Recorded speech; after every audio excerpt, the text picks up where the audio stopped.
Hey, fellow Liberian people, special shout out to Grand Bassa County and all the celebrations that are going out there. You're welcome. You're welcome. Thank you for joining the conversation. Thank you. You're welcome.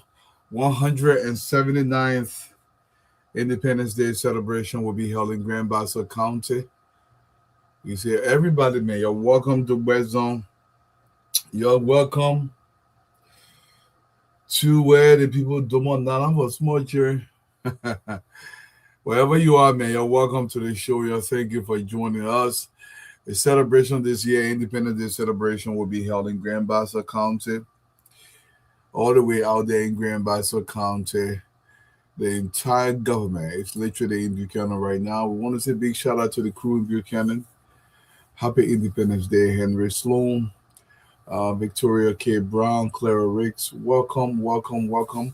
Happy Independence Day to all you guys, man, that are popping in from YouTube, from Facebook, wherever you're watching it, to the radio stations that are relaying across the country. We say welcome. Thank you for joining the conversation. You're welcome, you're welcome, you're welcome. Yeah, there's a massive celebration in Buchanan. Buchanan, they're celebrating out there. Let's continue to welcome all you guys from all over, man. Wherever you be coming in from, we say welcome, welcome, welcome, welcome. We cannot welcome you enough.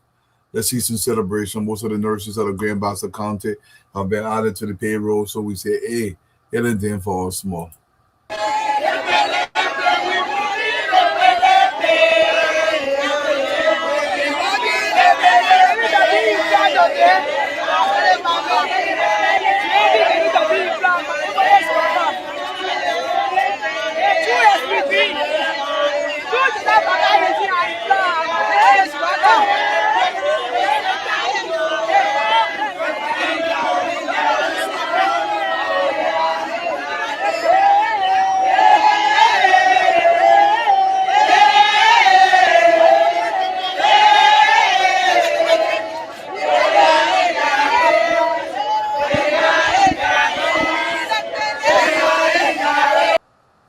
Celebration in Grand Bassa County in the superintendent compound, a compound that was taken from rags to riches. The Lucky Grenade boys literally pillaged that compound, destroyed it. It has been reinvigorated by the current superintendent of Grand Bassa County. Those nurses are celebrating because the president said, if you're going to serve the Liberian people, we got to put you on the payroll so you can serve properly. Big shout out to the nurses in Grand Bassa County. Remember, you go and serve your people with distinction, with extreme dignity, and with the humanity they need so they can get better. Remember, nurse is first a verb before it's a noun. It means to nurture back to health. Always remember that. Nurture back to health. That's the key word. Big shout out to the nurses. Dennis Quincy Huff. Welcome, my brother. Patrick T. Wise. King David Dennis out of Minneapolis. Welcome to the show. Penan Davis out of Philadelphia. Shirley Ta, how are you doing, Mama? Hi, everything.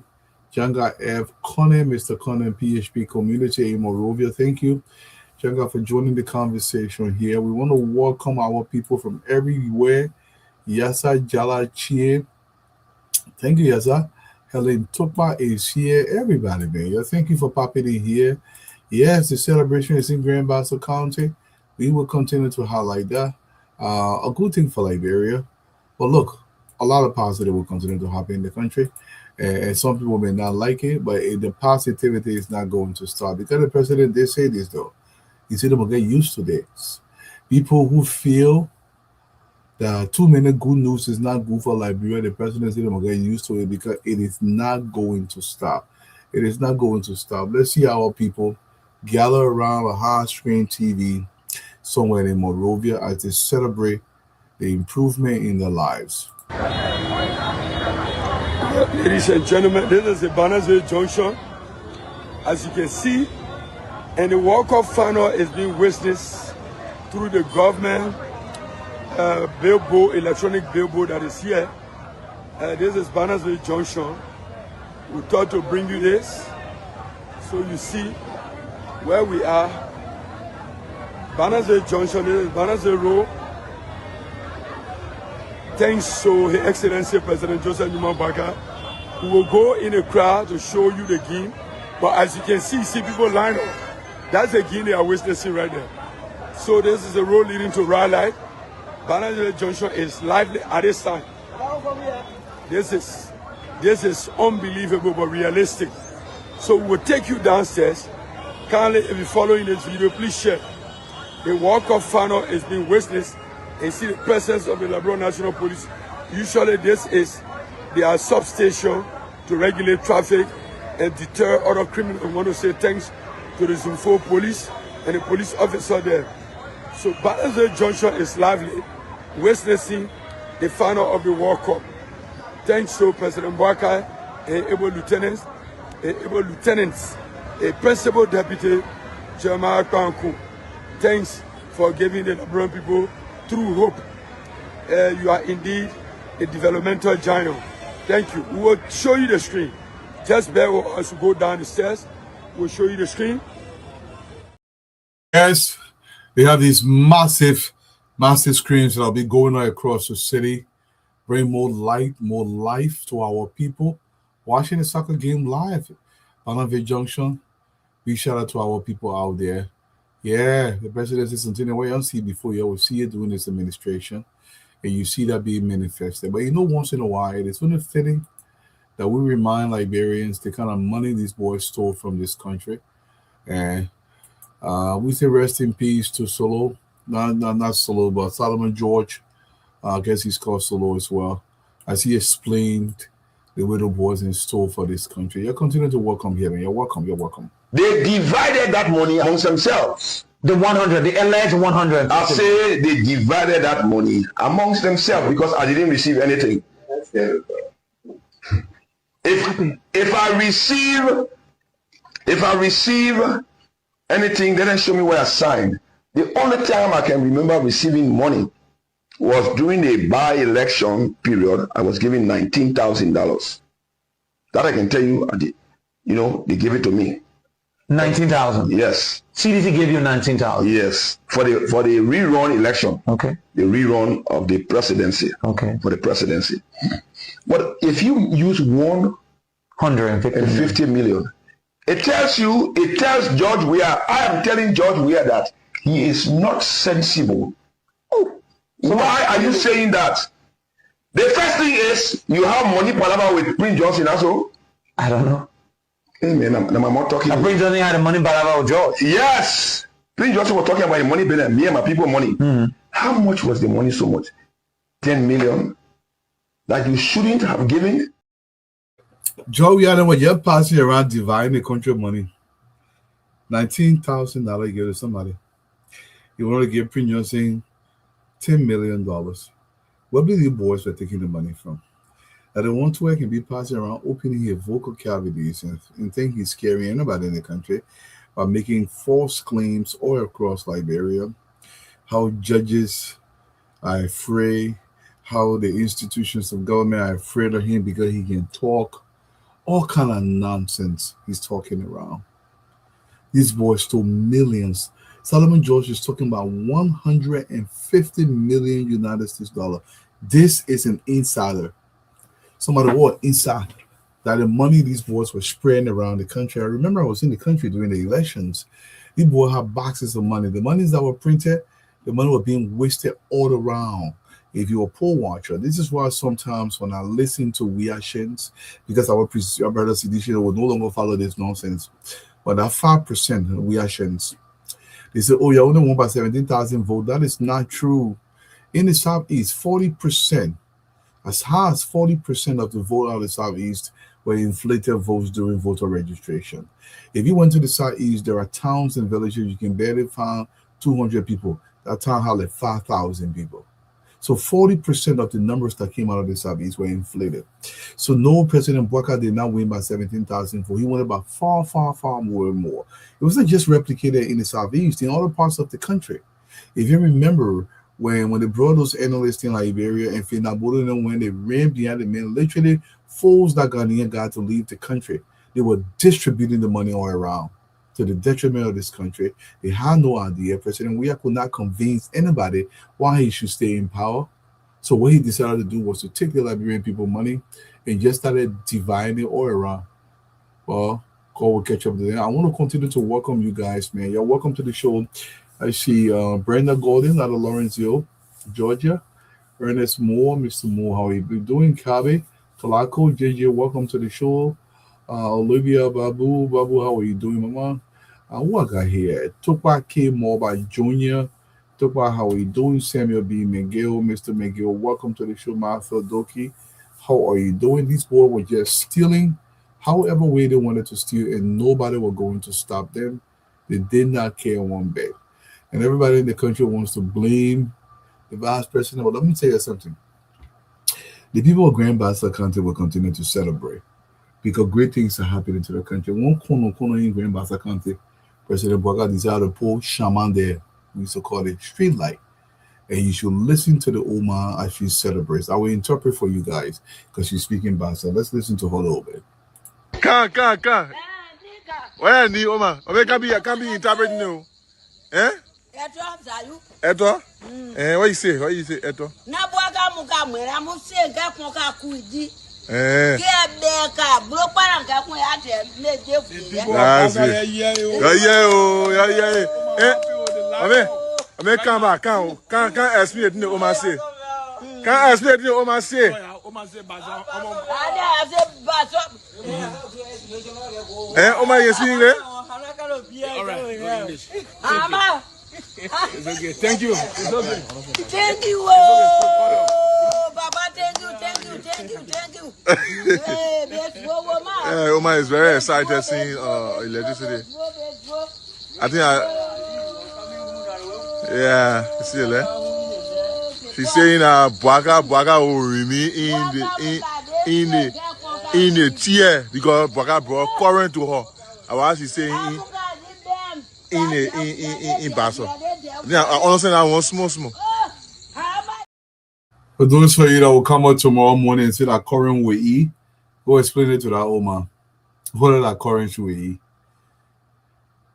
We already passed that stage about that roll with E. That one they got tired with it talk.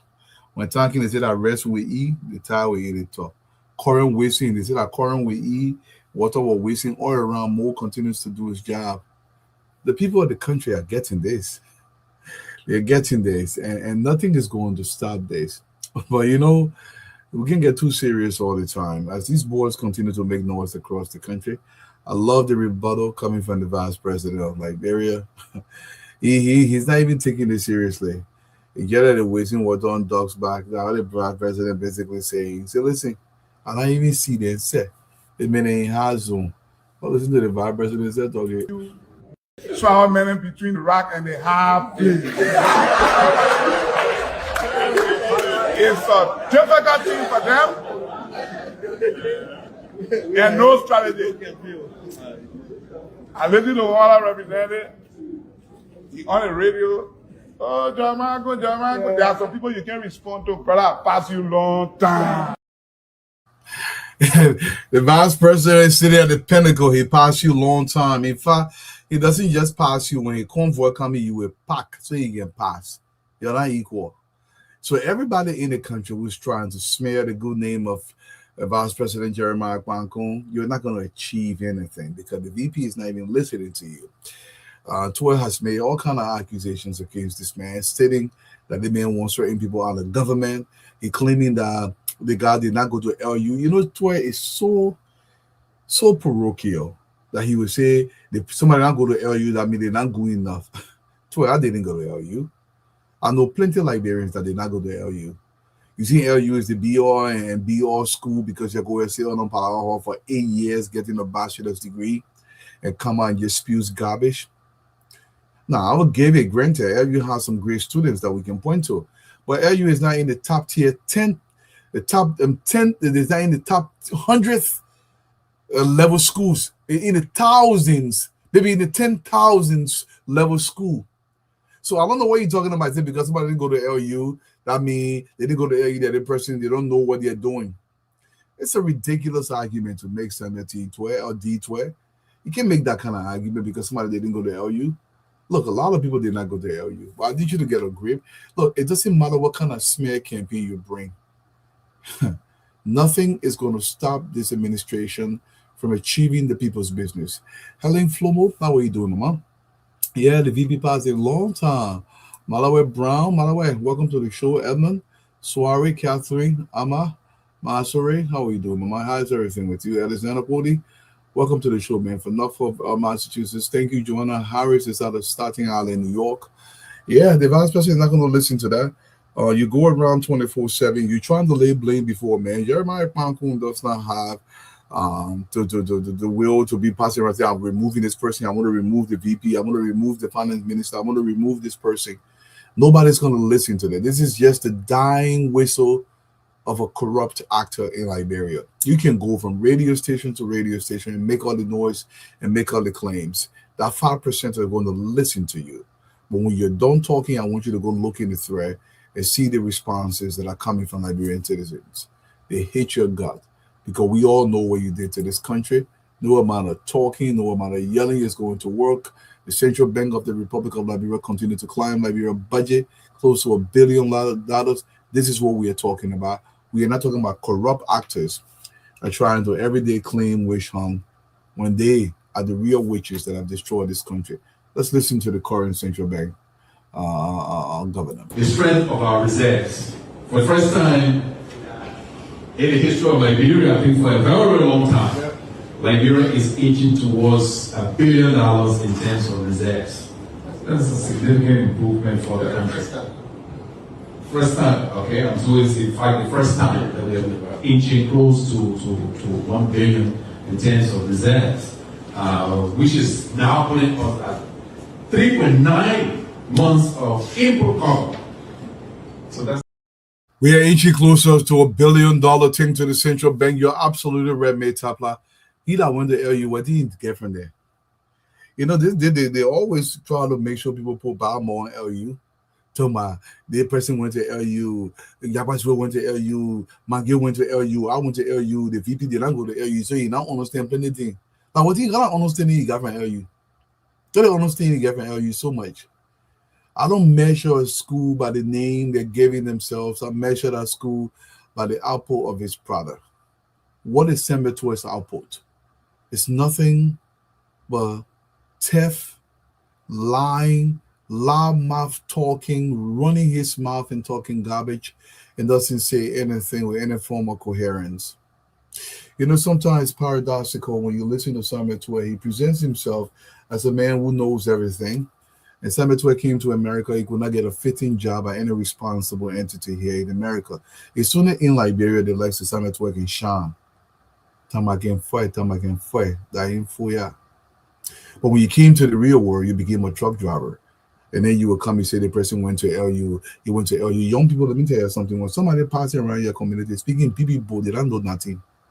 Let me tell you something. Somebody passing around in your community, they don't know nothing. They're speaking BB. What the boat is you passing around 24/7, running around every single day. We're not going to play your tape anymore, but we will rebut what you're saying. You can claim you're being wish hunted. You can claim judges are targeting you. You can claim the president or the government is after you. Nobody is after you. We are after the crimes that you committed against the Liberian people. The crimes that you are committed.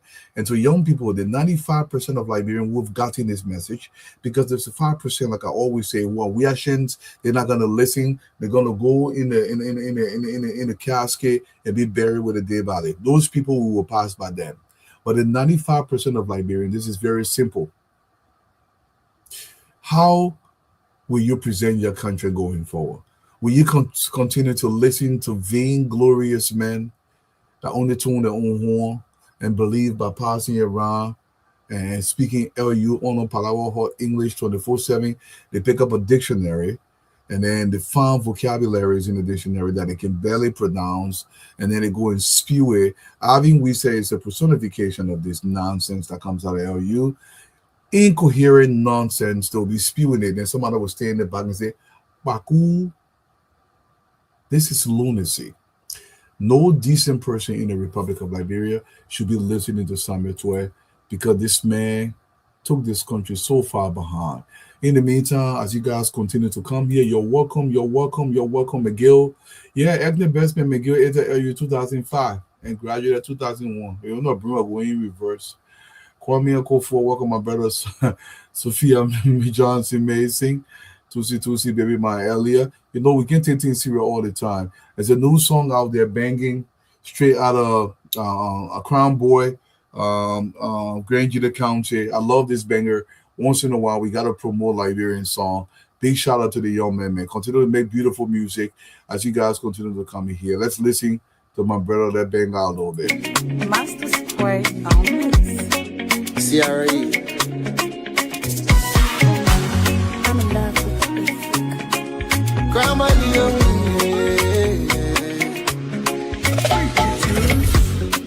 just one place to lay my head. As I working and praying for better days. I'm pointing that que pen and play. Que sai. People let me and get nobody to call. Some people won't go America, some people want Arabica. Oh, me, I just want food to eat. I hear say people killing people, yeah, for money business. Me, pa, I just want place to sleep. When my stomach full, people are happy, oh. If I get place to sleep, I swear I'll be happy, oh. When my pocket full, I will feed my family, oh. Make my woman be happy, oh. Everything will be okay. See, I just want a small something. Yeah. Everybody been promote Liberian music. Big shout out to these young people. Hopefully they can make some money out of their music, out of their craft, so they can continue to elevate Liberia. I want to welcome you guys, man. You continue to come in here. Look, the president promised this country is going to fight drug, David Carter. Roberta Kyle, the president promised he's going to fight drugs in this country. He's going to leave no stone unturned. I see people running around talking about Liberia as a narco state. Most of them don't understand what a narco state is. We are far from being a narco state. The president is extremely aggressive against this fight against drug. He's arresting people. They're arresting drugs. They're burning it. They're targeting anybody who stands in the way, including police officers. Just because the government targets a police officer who took bribe to allow drugs to pass does not make Liberia a narco state. That means the government is doing exactly what it's supposed to be doing. First and foremost, let's listen to the current IG as he speaks about the police officer that was targeted. We are far from being a narco state. President Mbaka is fighting drug in every way he can. Listen to the IG. Taking the compromise this investigation will answer to the law and face the court with regardless of whoever you are, where you reside, whatever your responsibilities and roles are in law enforcement.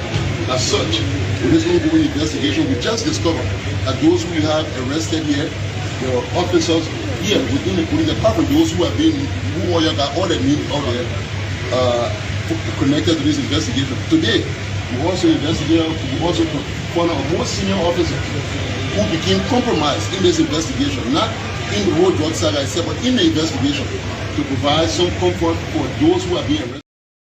Exactly. Let me tell you guys something. The cartel is a very powerful organization. The drug barons, the drug laws that are scattered in South America, here in America with all the resources, the Europeans with the massive amount of money that they pump into fighting drugs, they still get compromised. People get compromised. But this is what that is true in Liberia. The government is diligent in its fight against corruption. The government continues to pursue those who want to bring drugs to the country. That does not make Liberia a narco state.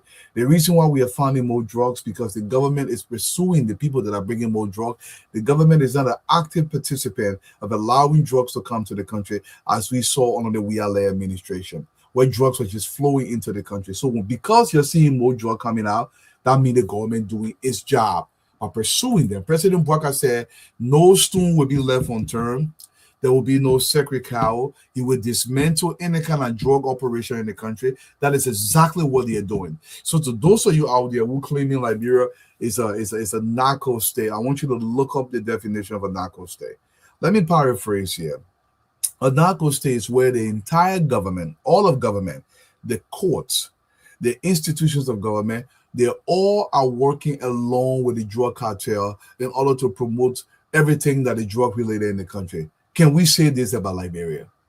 So the very people that are out there, you are already shooting yourself in the leg. You're trying to play propaganda because the government arrested $317 million worth of drugs. That means Liberia is a narco state. That's not how narco state works. Narco state, you can barely arrest that kind of drug. They will kill you.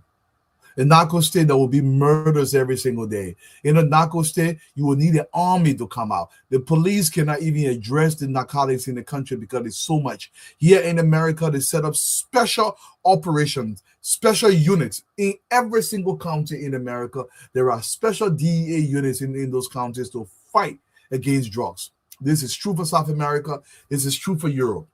In Liberia, we don't want to get there because we don't have the resources.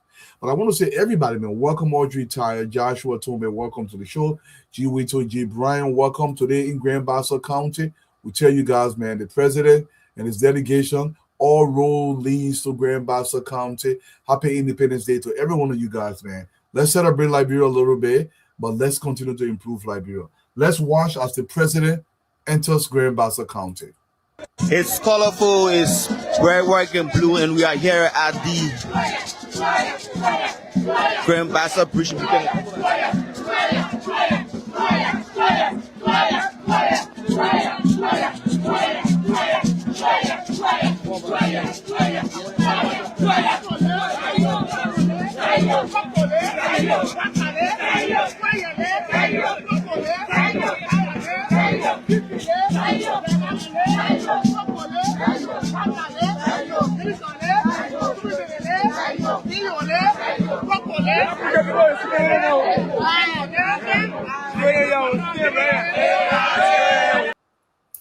Mr. President, welcome to Grand Bassa County. Bill Carson, you're right. If you guys remember, the CIA called President Weah to Langley in Virginia.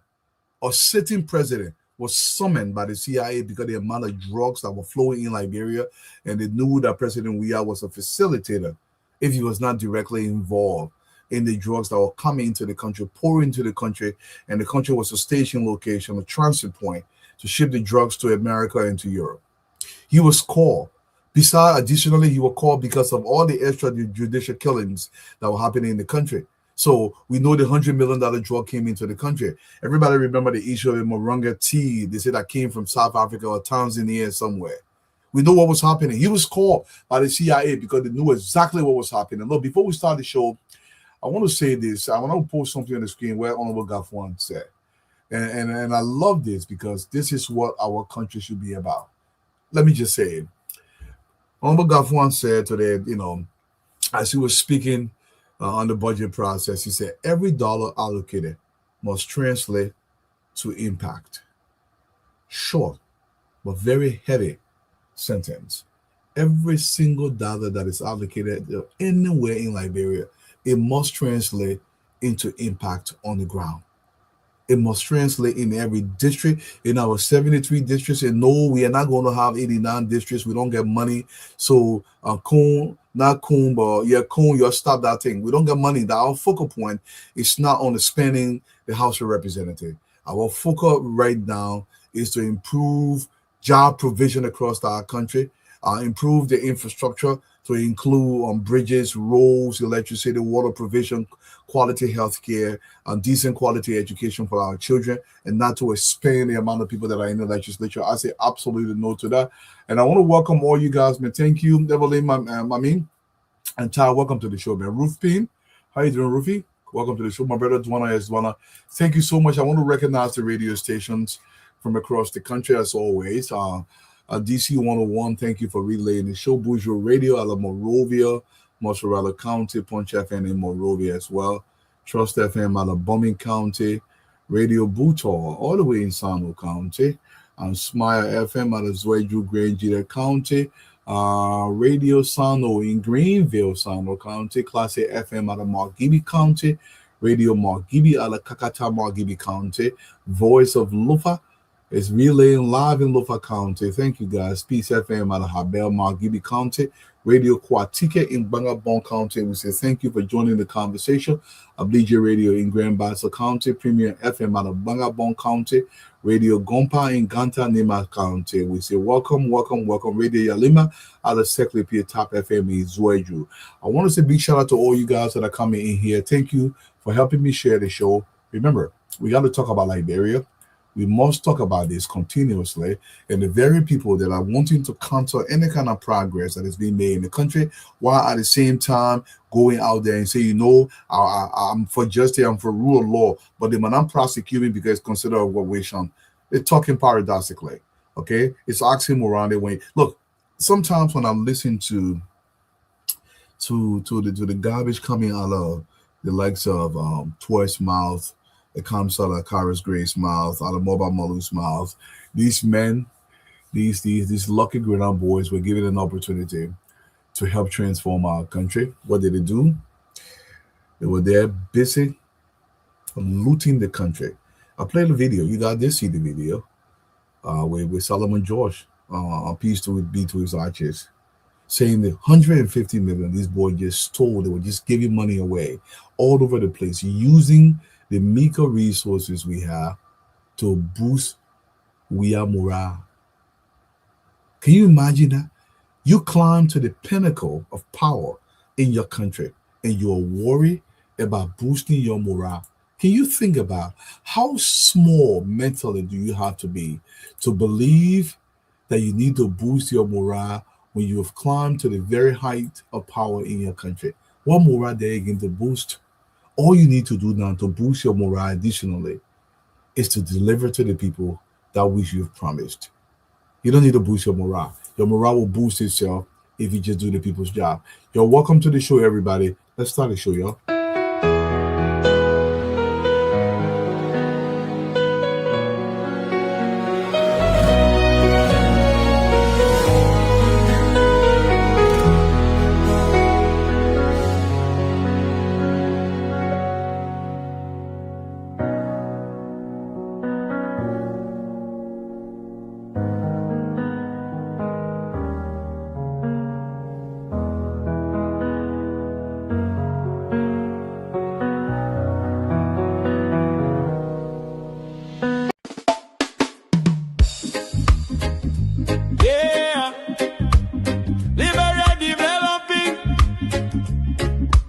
Class Reloaded, the #1 online show that brings the truth.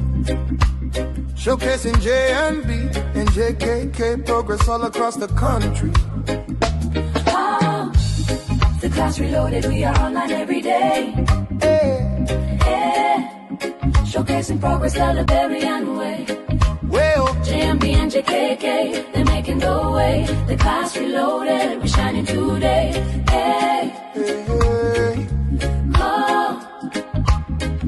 From Monrovia City to the other counties, development talk shake the country. We talk the truth, we don't lie. The rescue mission making people smile. Roads getting better, schools better, electricity stable, no more hoping. We see the change, we see the light. Unity Party doing things right. Who talk the facts? The Class Reloaded. Who bring the vibe? The Class Reloaded. Support development. The Class Reloaded. Who better arise again? Oh yes we can. Who talk the facts? The Class Reloaded. Who bring the vibe? The Class Reloaded. Support development. The Class Reloaded. Who better arise again? Oh yes we can. The Class Reloaded, we are online every day. Every day.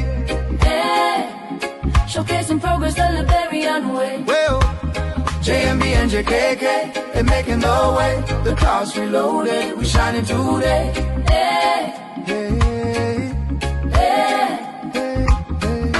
Turn up the sound, let the people dance. Liberia progress, we get the chance. No fake news, we bring the proof. The Class Reloaded always in the booth. From social media to the street corner, everybody talking about the new order. Respect to the hosts, they keeping it real. Liberia future, that's the deal. The Class Reloaded, Truth. Liberia rising, Progress. JMB and JKK, Develop. the rescue mission, we move soon. The Class Reloaded. Truth.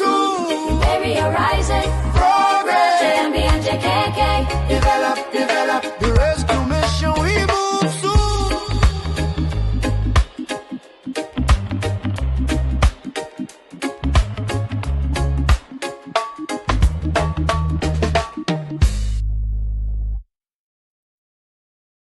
Mamita, you're 100% right.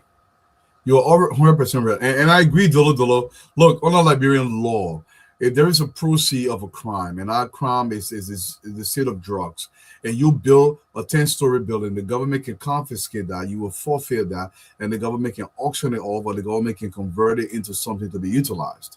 If the CDC party headquarters, if it is determined that the CDC party headquarters is being built with drug money, the government can seize that building. And people won't cry blood in the country. Let the crowd blood in the country. The government should seize it, and the government should auction it or convert it into a government facility if it is determined that it's being built with drug money. But I'm going to say this. Look, in Liberia, when we were boys, people will say this: when a monkey is about to die, it doesn't hear a whistle. In Basa, we used to say it like this, "Will you man yelling? Whistle getting one ear for what happened when the monkey ready to die? You can hear a whistle. The whistling sounds that you see coming from Samuel 12 is the whistling sound of a dying man. This is a man that should be spending 50 years in jail. It's a whistling sound. All the noise you see Samuel 12 making all around. We know corruption does fight back, okay? We expect corruption to fight back. But let me tell you something about how tenacious President Baka is. He's made a commitment to the Liberian people that if he does come to power, if he's granted this golden opportunity, this awesome responsibility to be able to govern his people, he was going to fight corruption. And nothing was going to deter him from fighting this corruption in Liberia. Nothing was going to stop him from fighting corruption. So you can cry, you can scream, you can say whatever you want. And mommy is right. All that noise you're making, you're not going to make any judge in the country scared. All that noise you're making, nobody's going to stop and be fearful of the noise. And you see these things that are threatening war in the country, that's a crime. You should be arrested for disturbing the peace. To suggest the likes of Abraham Williams that go online, that are war they want. War from where? Liberia is no longer going back to war. Corruption will be fought. We expect corruption to fight back. And I think the president should tighten the noose around the necks of the very people that want to stranglehold this country. We should strangulate them. They should not strangulate us, because this country must be given to our children in a proper fashion. And I'm going to say this to young Liberian men and women in our country. Please, you cannot, under any circumstance, support, shelter, facilitate, assist in any shape, form, or fashion anybody who is bent on destroying this country with their corrupt deeds. Those people should be shown in our society. They should be ostracized. You should not be giving any proper reach around. No quarters should be given to them. They should become a pariah. We should ostracize them as our ancestors did if he did something horrible in the village. You were banished from that village. Let's banish them to our prisons. They deserve no place in Liberia. Anybody who would destroy the future of our children by taking millions of dollars so they and their children can be the only people that can eat 3 times a day, those people are not human as far as I'm concerned. They are beasts, and they must be treated in kind. Look, before I bring the guys on, I'm going to tell you this. The Chinese realized that they are not going to develop. In the 1940s and the 1930s, when Xi Jinping took over from Mao Zedong, he realized this country will not develop. There must be, the Politburo realized that they have to put up these institutions. They realized, I don't care if you're a billionaire in China, even today, if you're a billionaire, if you break the law, you're going to jail. If they're going to execute you, they do execute you, because the people realize that the state must be far above an individual, irrespective of the wealth he holds. People begin very fearful of the state. Government officials realized that if I'm a government official and I give something to my sister or my brothers, the government goes after them too. This is how serious it is. In the span of 40 years, China has transformed itself. This is a country that barely had a $600 billion budget. This is a country that's approaching over a $4 trillion budget, because they were willing to enforce the laws of their society. They were willing to hold people accountable, both punitively and compensatorily. They were willing to execute people who were willing to kill their own people. They were willing to take people and put them in jail for 100 years who took clean drinking water out of our children's mouth in Sekle PA. They had no mercy for people who did not have mercy for them. So Sametwa can scream. Fina Bonu, they can cry, they can wear get an Adura with me. There should be no mercy granted to any man or woman in Liberia that took money from the Liberian people. Let them refund that money, let them reimburse the government, and let them do 20 to 30 years in jail, and that will be equal. All their properties must be seized, whatever is located globally. This issue about Liberia and about amen has never developed the country. I want you to look to any country we admire today. You know what developed that country? Brute constitutional order, aggressive law enforcement, judicial order. That's what developed that country. It was not about pity. It was not about, hey man, you're talking so. Look, I believe in our society, if I commit a crime, anybody who can beg for them to leave me, a person will be charged with a crime. For hindering prosecution, they will do up to 3 months in prison. Let me talk again. In my Liberia that I want to see, if I commit a crime and my mom can beg D-man for them to release me, they might arrest my mom. They charge her with a crime up to 3 months in prison. You cannot do that. They think about begging for people and we feel sorry for them. Oh man, they get nasty in jail. Do you realize that 6.8 million people can transform the entire sonic with it? It can transform their electrification. It can transform their water provision. It can transform their clinics. It can probably pave and put gravel on every road. It can put rat dust on every road and crush on every road in Secretary Place. $6.8 million. That's the kind of money we're talking about there. Once again, man, thank you so much for joining us this afternoon. Welcome to the show, gentlemen. Mo, thank you for being back here. I can count on you the way I count on my breeding. But man, I hope you got my text messages, man. I call you. I know you've been busy today. Yo, welcome to the show, man. What's popping, man? What's on your mind, my brother? I'm just feeling great about the events of yesterday, today, what is happening in Grand Bassa County also. Massive dedication of projects that the president dedicated today. The transformation of Grand Bassa County. Beautiful resort that is going to be opening this July 26th season by the former Commerce Minister. I don't know if you saw that. It's really beautiful. It's really beautiful. What is happening, what the president is doing there, he's opening the country up, decentralizing the country, and decentralizing the minds of the Liberian people, that we cannot keep being clustered up into this little capital. This little capital have overgrown in population. It's time for all to spur outside of the capital. There are places outside there where we can go in terms of commerce, we can make money there, we can develop those places and make it massively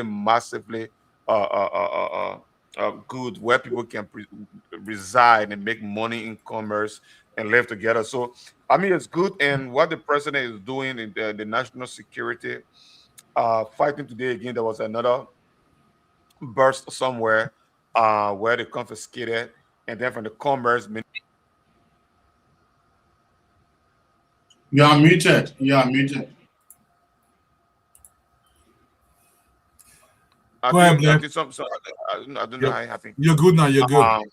Yeah, they were able to confiscate some rotten frozen goods, and today, against Standard Authority, through inspection again, they were able to confiscate again some rotten frozen goods. So what is happening around the country, and is what we call the will to lead. Is what is happening all around the country, because we are fighting in drugs, we are fighting in food security, we are fighting in health, we are carrying on road infrastructure in the country.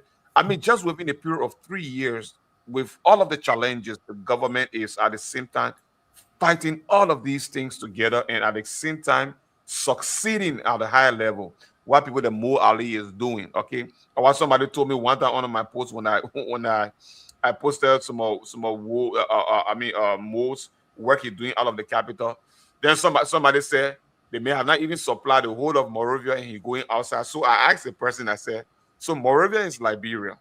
So the other people who live outside of Moravia, they do not have the right to get good water to drink.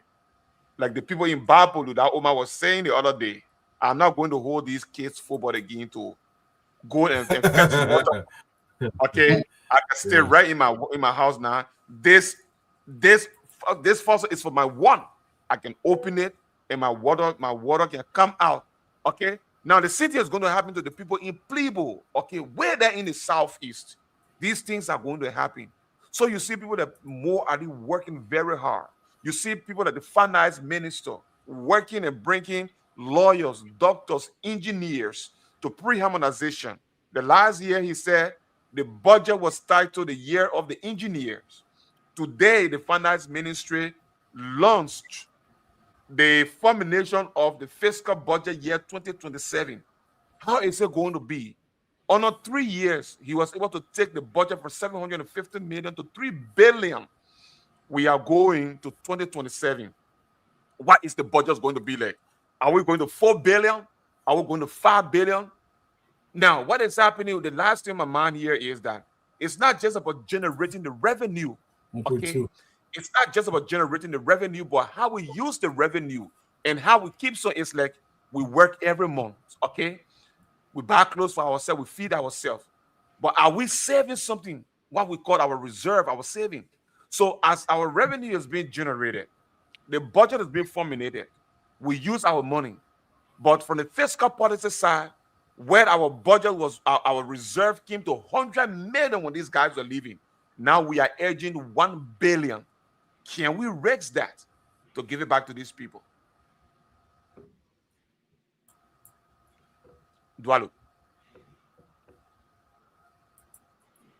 are you getting me? Thank you. Yeah, I get to you, but you're going. You're good. You're good. Yeah.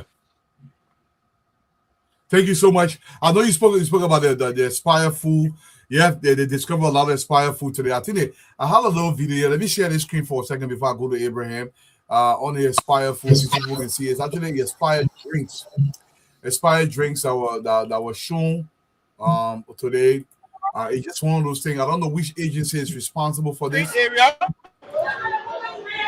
at a store, we are yet to identify the importers and the owners of this product. But I can tell you for a fact, Liberian people, anywhere you see this product right now on the Liberian market, do not buy it. It is unwholesome, Aspire. And more for that, we just intercepted the location. They are re-stamping products that have been expired since 2025. They are re-stamping it for redistribution on the Liberian market.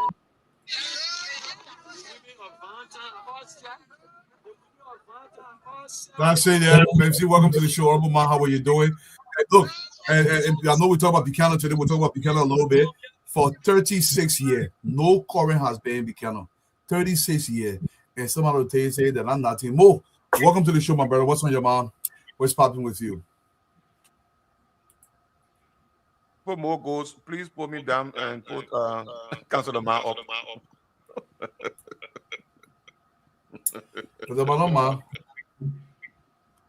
Boy, it's up to you. Yeah, so Dwalu, good evening. AB, Councilor, and Abo. Yeah, I know we want to talk about Buchanan and all these things, but I think also we should discuss this trending issue about the drugs thing. The reason why I believe we should discuss it. Is it my truck make more too low? More is low. More is very low. I'm low. Yeah. Yeah, you are very low. Yeah, Mo, you're low. Yeah, you're very low. Yeah. Hello, still low. And you have a feedback. Let me log out and log back. It's relatively still low compared to before. Yeah, log out and log back in. In the meantime, Izzy, what's on your mind? What's going on with you? 36 years. I remember. Like there. Daughter, let me say, I yell at my son. Let me mute more. Let me mute more. Go ahead. Go ahead now. Mo is muted. Daughter,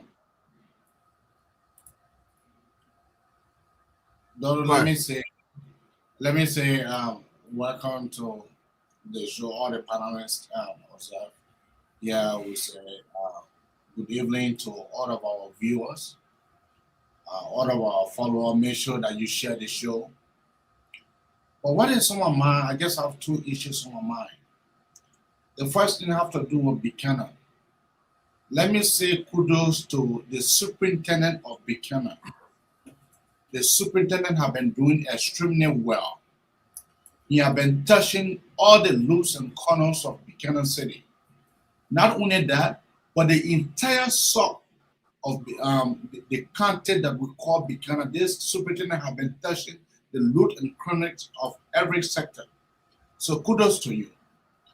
But what is actually bothering me, it is the relief of the deputy public commissioners for the police, Johnny Day. This police is not going to be like the other police. No, this is just a warning. This sent as a caveat to all police officers, what have been EPS, what have been the police. This is just a warning. Now, this guy alluded to the fact that yes, he received 10,000 United States dollars. He alluded, he actually was able to admit that he received 10,000 United States dollars for the compromising of the drugs case. Now, the police director, Greg deemed it necessary for him to be able to relieve him while pending an investigation. I strongly believe that will serve as a caveat for any police officer that you think that we are not monitoring you. You think that the public are not seeing you. You think that the public are not interested in the drugs case. You are joking. Because the president himself, he has made it clear that anyone who will be connected to this drugs, let the person go down. And so this is just a caveat to all of the police officers. If you know what I know, if you see something, you better talk it out loudly before you be disrobed.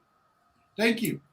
Thank you so much. I mean, that should go without saying. I think the professional division of the police recognizes that if police officers take drug, this is a serious crime. It's in fact, it's actually a greater penalty than if it was done by a regular person. Honorable Ma, welcome to the show. Yes, Honorable Coleman did speak about it, but welcome to the show, sir. Thank you, Dwalu, and let me say good evening to everybody, all of you on the platform, to call to all of you on the platform today, and especially let me say good evening to our compatriots, our dedicated Liberians listening in and viewing in at home and abroad, wherever you are. It is good to be here today. What's on my mind, what's bothering me, today is just that, I am a little devastated. It has hit closer to home. And probably, some of the things that we're talking about in the last couple of days. And for me to have heard about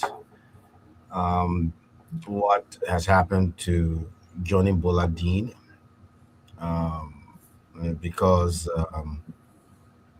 Johnny is like a little brother to me. We're quite close, and I'm so disappointed in what he has done. I can disown him as a friend and in fact as a younger brother, but I think he has to face the full rigors of the law. And this is why, you remember Minister Samukai said, and we all said that, and I said it before, I said, sometimes Liberia is vulnerable because we sell ourselves for little or nothing. We don't value ourselves. We don't value who we are. $10,000 to compromise, and that is why the integrity of this investigation was all over the place. You got all sorts of, from the day it started from RIA People leaking videos, CCTV footages, recordings of the interrogation, and all these kinds of things.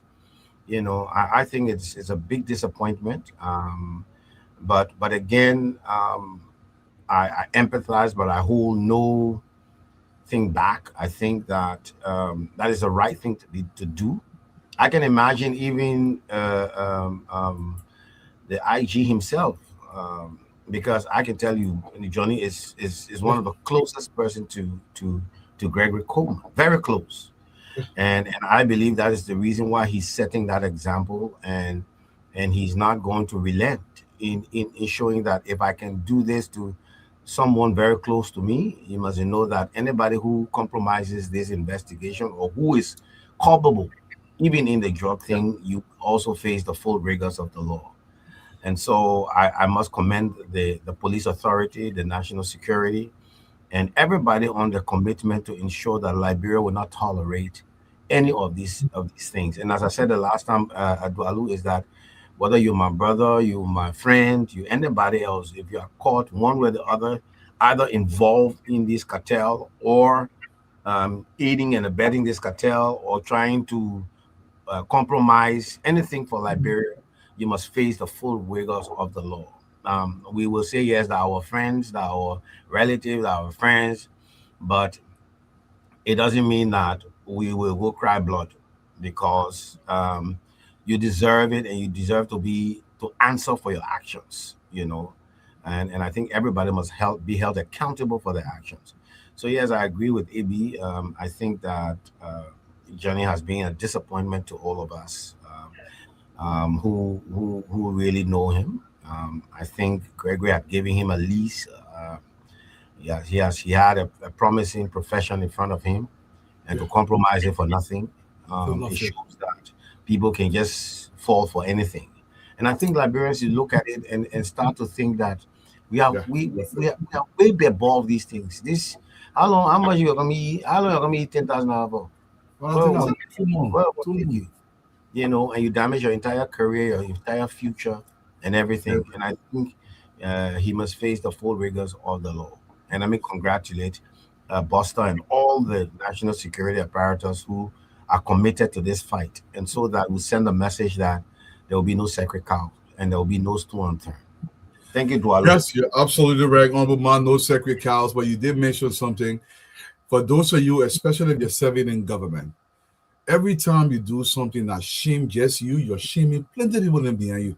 You see how Honorable Man kind of coil a little bit, because nobody wants that to happen to anybody that I care about. If you're working in the government, remember that your one shame. Sometimes you're shaming an entire village. You're shaming a lot of people, so you got to weigh everything. I mean, these guys come to the country. Even if you take the $10,000, let's assume you get away with it. If you got away with it, you still would not get away with it because your country is being destroyed. And that's what I want you to think about. The Zogo in the country is not going to skip over your house because they tell you there's Zogo no plane. Go. Let's hear from you. Welcome to the show. Before we begin the show tonight, how are you doing, Mama? I'm doing great. I'm going to take a little break from the politics and the weirdness of this whole drug thing. I think, everyone's speaking to it well. Wode Maya, a Ghanaian blogger, is in Liberia. And I saw him on Nimba Mountain. Yeah. He did a video on Mount Nimba, and he's like, there's 3 borders. There are 3 borders. And as he stood on Nimba Mountain discussing the 3 borders, he asked a question. If Liberia was never colonized, he said, then how come there's borders here? And bless his heart, he really means well. He's very excited about Africa and Pan-Africanism. Pan-Africanism is not necessarily about borders, it's about people. It's always been about people. It's never been about countries. So he got that right, because he's really advocating for free movement on the continent, and I think that's beautiful. But he needs to understand something, and I think all of us Liberians need to understand something. The borders, first of all, Liberia is older than the Berlin Conference that partitioned Africa between the European powers. We need to remember Liberia was independent, established as a republic in 1847. The Berlin Conference happened in the 1880s. And when the Berlin Conference happened, Liberia did not sit at the table because Liberia was not a colonial power. Liberia was on the menu. Liberia did not sit at the table. Liberia was on the menu. And because they had already recognized Liberia's sovereignty before they decided amongst themselves to formally carve out Africa, and they realized that Liberia maintaining its independence would be an affront to their imperialism, what they did was they tried to undermine Liberia, and through conquest, they tried to take all of Liberia. We have said many times on this show, Zerikore used to be part of the greater hinterland of the Liberian territory. Though the people on the coast had not been there, they kept their sovereignty all the way to the headwaters of the rivers, which begin in Zerikore.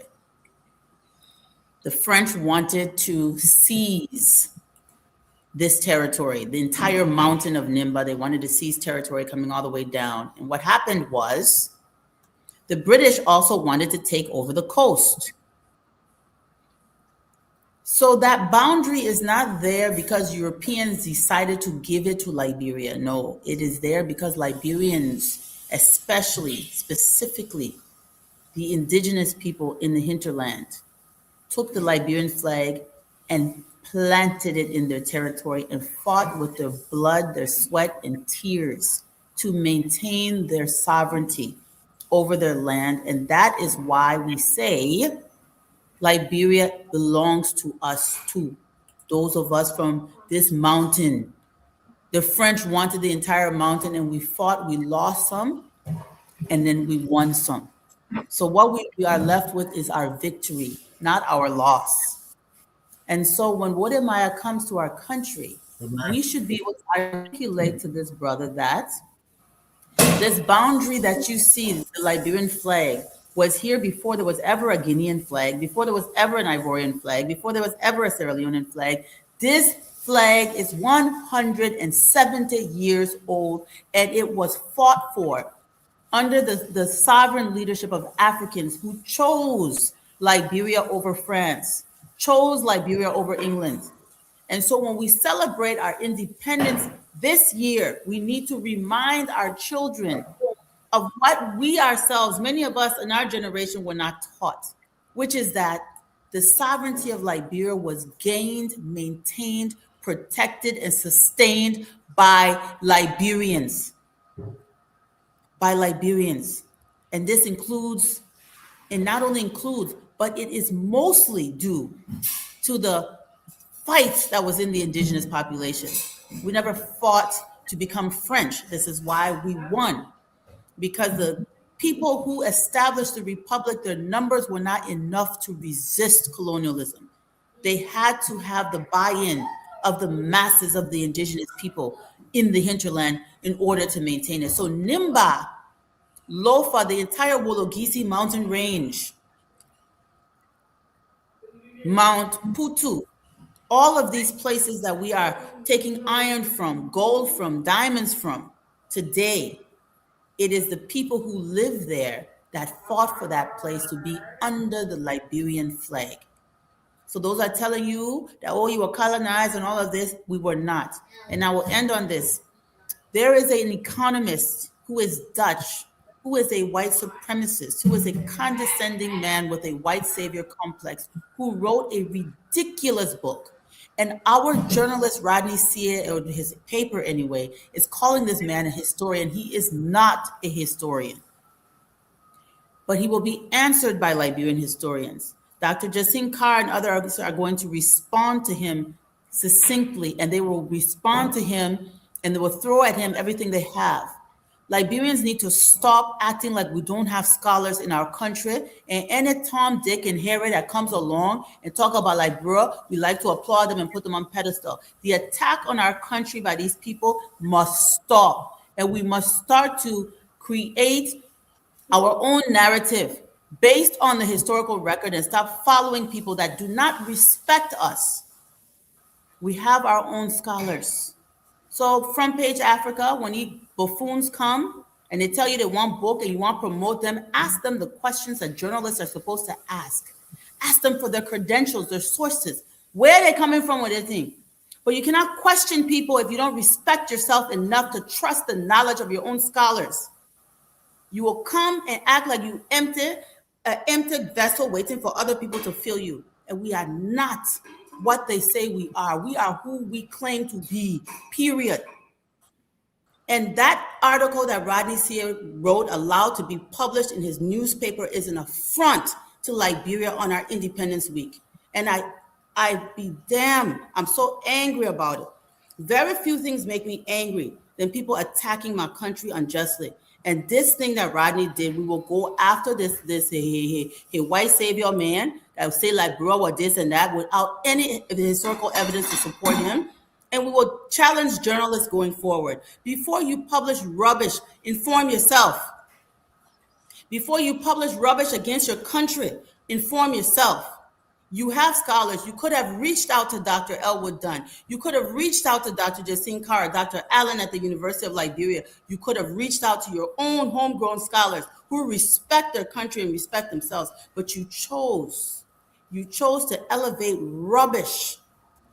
And we're not going to take it anymore. Our children deserve better. We're not going to do to them what was done to us. Thank you for your time. And that's what I wanted to talk about. And hello, everyone. Thank you so much. Thank you, Cole. Yes, we must know ourselves. I know everybody already spoke. Councilor Man, did you speak or did I skip you? No, yeah. He did it or he did? No, he did.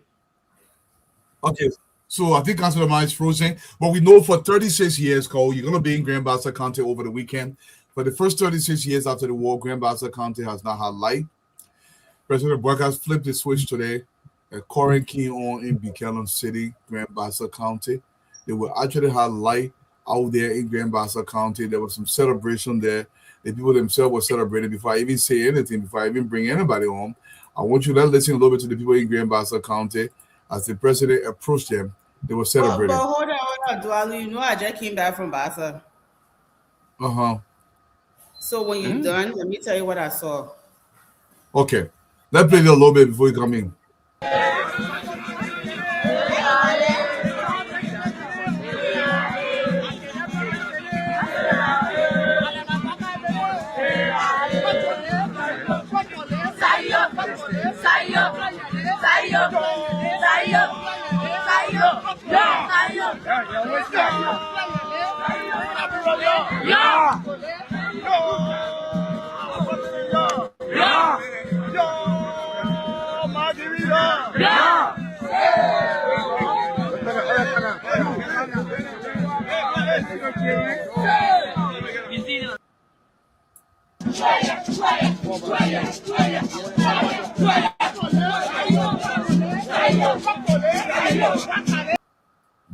As for me, I love the Independence Day celebration, Cole, and I'm happy about the Independence Day celebration. But where excites me the most is that Corey in Buchanan. But what are you more doing in the background? So Dualu, I'm gonna send you a video of this arch that they put up. Okay. And the people standing on the road welcoming us to Buchanan. I went long before the president pro tem got there. I went there this morning to assess the space for the gallery, the mobile gallery, and I swear to God, Bassa people were on fire. Fire. They were so lit. I mean, the excitement, and I mean, they're just on the road waving. I'm not anybody. I just, in my way, I'm not government person. They were still waving. They just want to welcome everybody to the county. They didn't care, I just in a regular Jeep Wrangler, no government plate. They didn't care. Y'all welcome. They were speaking Bassa to us. They dancing on the side. It was beautiful. They got the palm. And one thing I want to tell you all, Bassa is so clean. Grand Bassa County is so clean. Bassa people, y'all think y'all clean. The little towns on the roadside, they were clean. I kept mentioning, I said, I don't see no plastic. I don't see no garbage. The people get out in the morning, they sweep around their houses. And the arch actually looks really, really good. I'm going to send you a video that I took, Dualu. You can play it later on. But I just wanted to say to the president, to everybody that made the lights possible, it is amazing. Yeah. And Basa is going to be another big economic hub, just like Nimba is. Yeah. And let's just continue to put spotlights on different county capitals so that the economies can grow outside of Monrovia. But I'm very proud of Grand Bassa County. Y'all thank you plenty. Yes, absolutely, absolutely. Before we go to the guys, let's see some of the light that happening out there right now in Grand Bassa County. The traditional leaders turn up to welcome him, the youth, the young people, they all turn up in their number. So tonight, coming up next, going to be the AC Night Beat. We just want to take some break, do some refreshment, and then get set again for the AC Night Beat, wherein we're going to show you the Well, today, it's going to be a little bit slow day here. Our intent to make it slow because it's social celebration. But Blair, let me come to you. 36 years, no current Grand Bassa County. This is for most of the country, not just Grand Bassa County. This is how far behind we are. If you went to the rest of the country, what President Walker has done, it almost like, I don't want to say autopause, it's like a slow moving lava to some people, or you get the water coming small, let that coming on today. He flicked the switch on in Grand Bassa County. Maybe tomorrow they will be in Zwaju, maybe another day they in Barclayville, they're gonna be in Secretary or in San Nicolas somewhere in Cape Mount. Like it's in Buchanan, 36 years. What does that mean, Black? Or mute.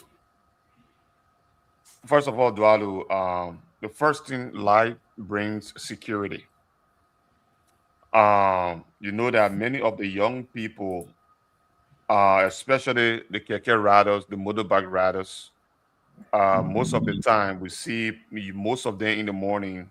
Sometimes somebody have done something to these young people who are trying to find a daily bread. So the availability of street light electricity going to Grand Bassa County after 36 years, it gave security to the people in Grand Bassa County. It gave them a new hope.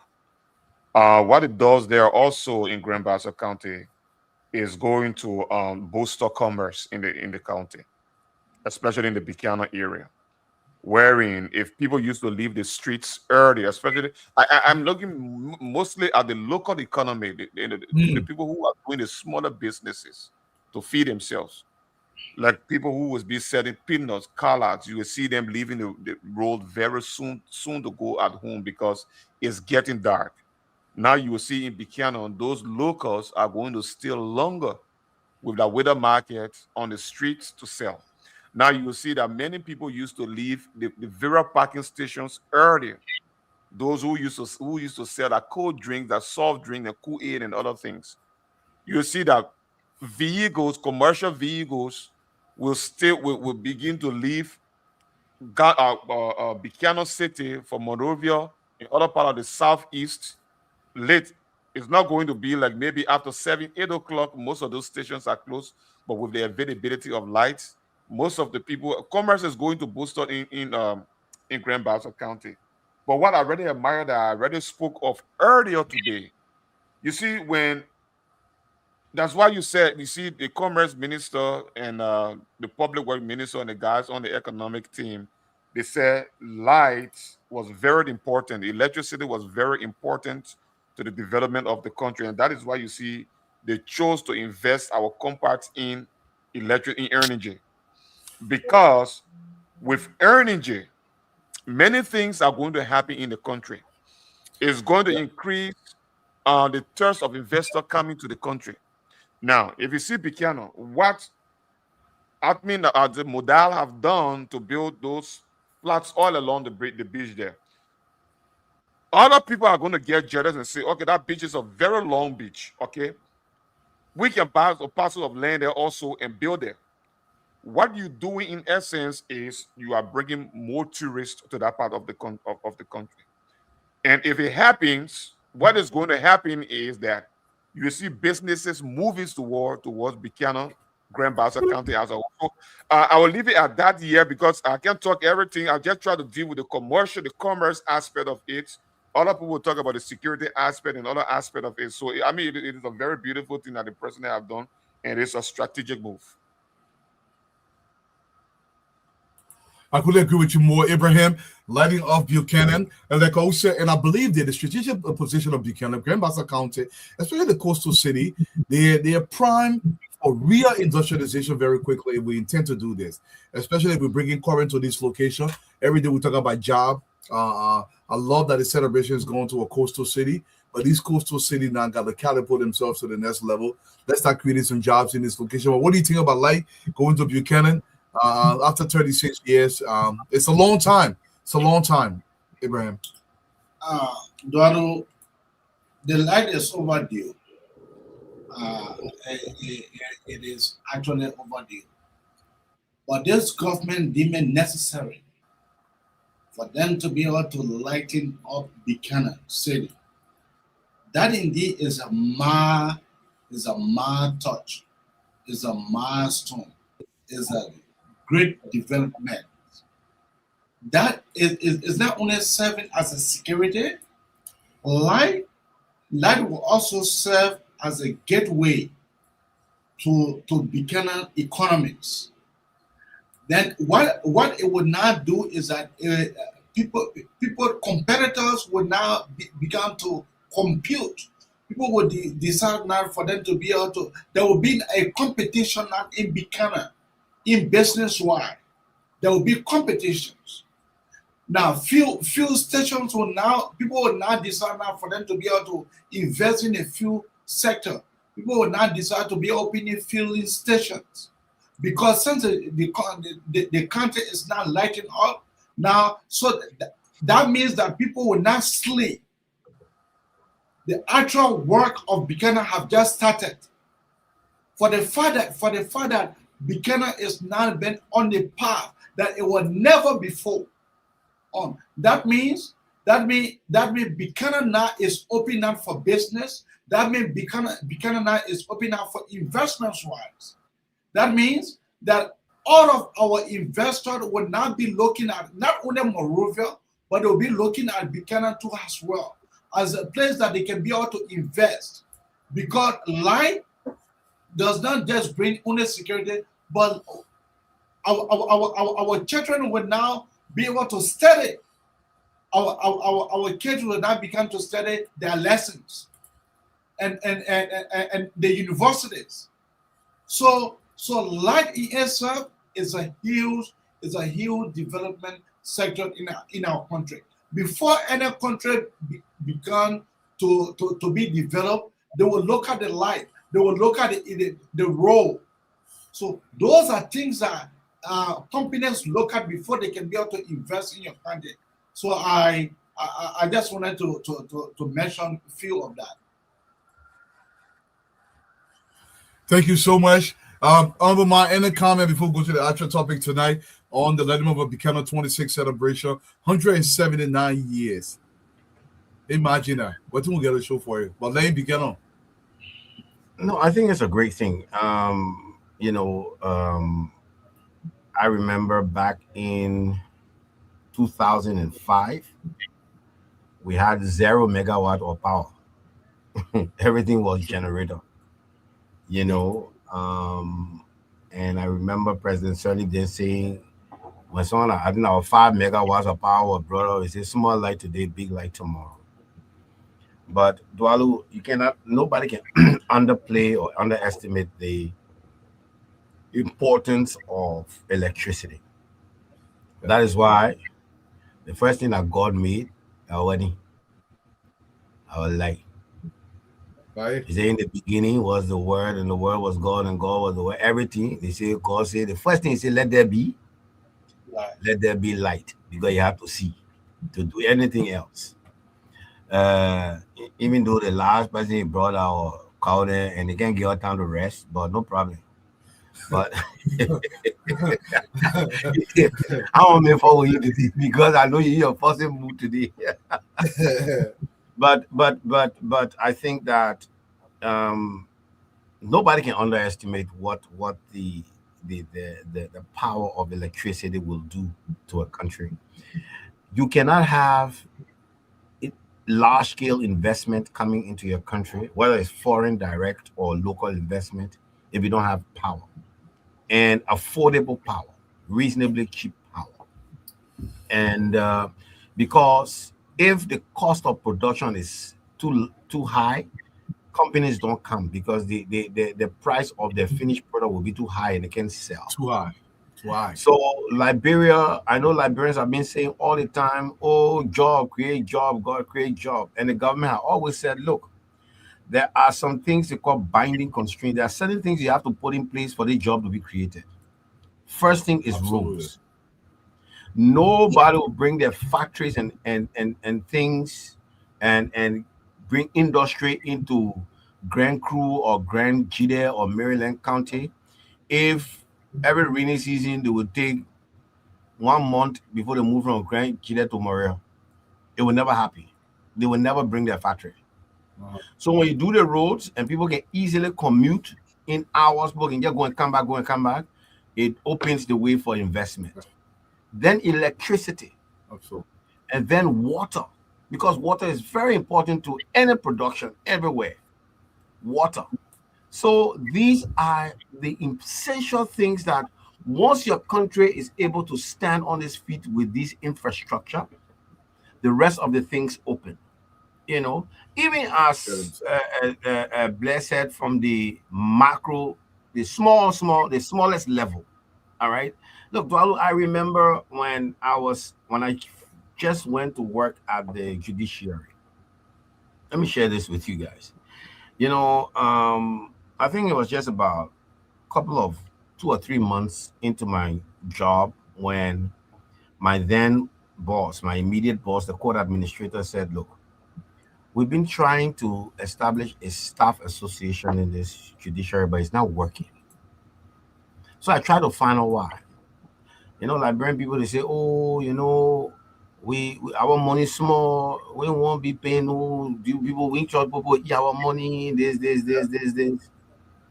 So I said, okay, we'll do it, but we'll not make it compulsory. Oh, if we make it compulsory, it will not work. Eventually, we set up a staff association. But when I went to Grand Jide, because that association was set up, eventually now, you know, we gave our staff loan for look, it was amazing to me that somebody will go credit $100 from somebody in you got to pay that $100 in 1 week. We're 25% interest. Imagine that. I'm telling you. Wow. And I was like, what? And people were so desperate. Your pay already in reach. So everybody pay was always in in fact, they didn't see the pay. It was short. And you're running from everybody. Today, Dwalu, I tell you that staff association, I can say on this network, and any other civil service organization can challenge me, apart from the National Port Authority Credit Union, the Judicial Staff Association is the wealthiest and it's growing the biggest. So that staff association, people have started to build houses and things. But the point I wanted to make, when we went to Grand Jide at that time, the electricity had just reached there.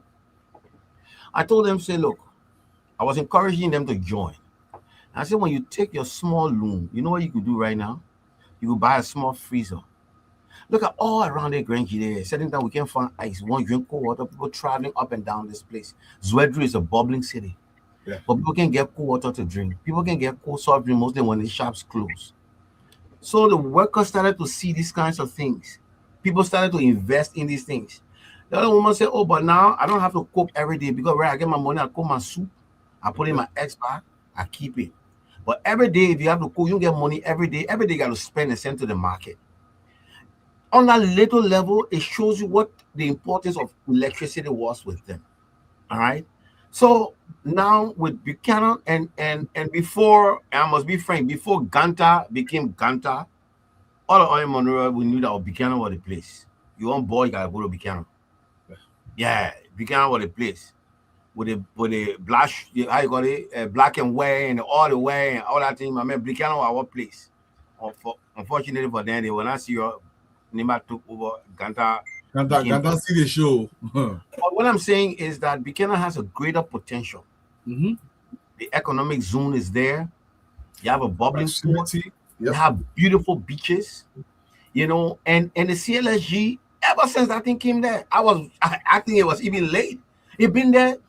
Yeah, I mean, the power Buchanan went to Kakata, they went to the other places, sharing the power, and right there where you're hosting the substation, they're not using it. And I appreciate the wisdom of the president to say, look, this is one of our biggest cities. It's an industrial city. Yeah. It has greater potentials. We need to take advantage of this electricity and do it. All I'm praying is that we should not make the same mistake that we made in the southeast to say people will use it for some time. When you get used to it, then you start paying. Yeah. From today, when they connect your house, then they start paying. I think that's what they're doing. All That about. raised a lot of money. The government had a lot of debt in the southeast where they the line from Cote d'Ivoire because they used it for 2 years. Time for them to pay. The people say they didn't want to pay money. But people are using free things. So like people in left free, don't get it free. Me, I just saying don't give it to them free. No, you shouldn't. Under no circumstances. Mo is here. I wanted to say this to Mo. I haven't said it. Thank you. Because I said to people, I have not seen in the number of years I've lived, the places I've traveled every part of Liberia. I've never seen a mud house with a running pump water inside. I saw it in Bapolu with an old lady. Thank you so very much. They say Mo stole that money, so that's a whole nother conversation. Mo, the president just made some comment. The president said, if you look on the screen, he said, the promise we made to the people of Grand Bassa, it is a promise we are fulfilling now. JMB. So the Babe came into Grand Bassa during the campaign time. He made some promises to the people of Grand Bassa that will bring left for you. And not only did he bring it left, he chakai left all of the Beginner. What did he get to say to our people in Beginner more? The Doma Fair will beat the Batayama first. We just there for it. No, you know, the thing is, we want every other fest to be better than ours. So we can go there and enjoy. But you see, one thing Liberians are not used to. I think you got to talk louder because I don't know. I think your device now. Device. Wait. The laptop when I try it, I think I got to start the whole laptop over. But yeah, go ahead. It's still low. Go ahead. So what I was saying is that Liberians are not used to politicians fulfilling promises, especially promises during campaign. So it's a strange thing when you promise something as a politician during campaign, because all we know is that when you go campaign time are sweet more time. Give all the sweet talk, you finish, you go from there, and you don't fulfill it. There's also another thing that Liberians are not used to. Politicians go to campaign and they make all the big promises. When they lose the election, they don't ever go back to even tell the people hi. One reason why I got behind JMB was because in 2017, we went to Basso, the Idana crossing. And these small boats the people were using, and he promised a ferry there. Yeah. Then in River says, let me look for it. Where the people especially rainy season, kids going to school or people going to play football, the boats capsized and people die. He promised a ferry. In Nimba, he did. In Bong, between Bapolu, where they're building the bridge now, and Bong, he promised there. After the election, we lost. And nobody thought that he was going to do it. He went back to River Cess and carried a ferry. He went back to Basso and carried a ferry. To the same thing to Nimba and to Bong. The reason I bring in this story is because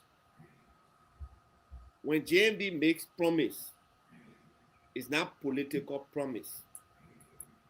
In fact, that's one reason why before we understood him, we used to find it difficult with him.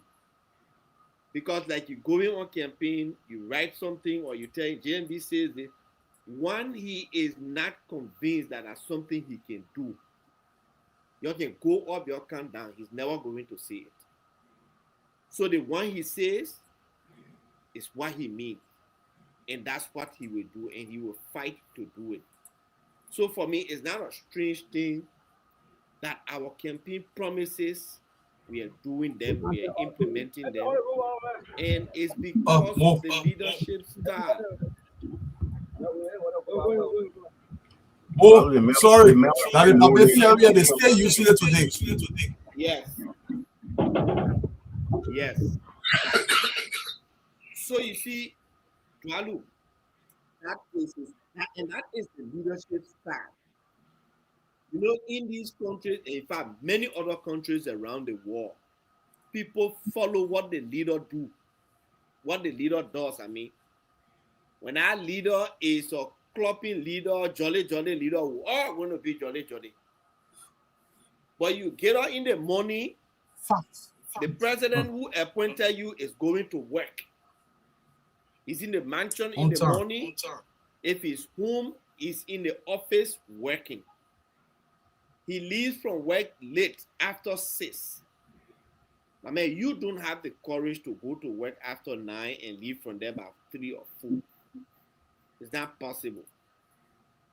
And so JMB is fulfilling promises because he believes in our local Liberian adage that promise is a debt. When you promise someone, you owe the person.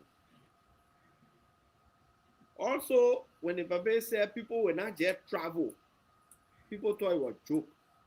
Right now, as a government official, appointed person, let me just say there as a sidebar, to travel is a difficult thing. You got to show appointed official and ministers, those who are head of entity. When you get to the airport and you are going on, you're using your official passport, you got to show the authorization from the president's office. You're not showing immigration, not allowing you to go. So he's actually implementing this. Of course. When we were traveling recently, I had to send for my travel authorization. They had to send me the picture on the phone before the immigration guy released my passport. One time my deputy was traveling officially. They told him you can't go. I had to call the tell the immigration no, but by the law, we the ones supposed to give them authorization, not the president. They almost stopped Roland Giddens, the Minister of Public Works. The Minister of Internal Affairs got angry, almost brought the airport down here. I mean, the airport down here he had to show travel authorization before the immigration. And you know, the security people, they can be very unreasonable. For me, I don't have issue with it. So if I get travel authorization, I'm not going there that airport. Except if that weekend, I'm not working, I can take them.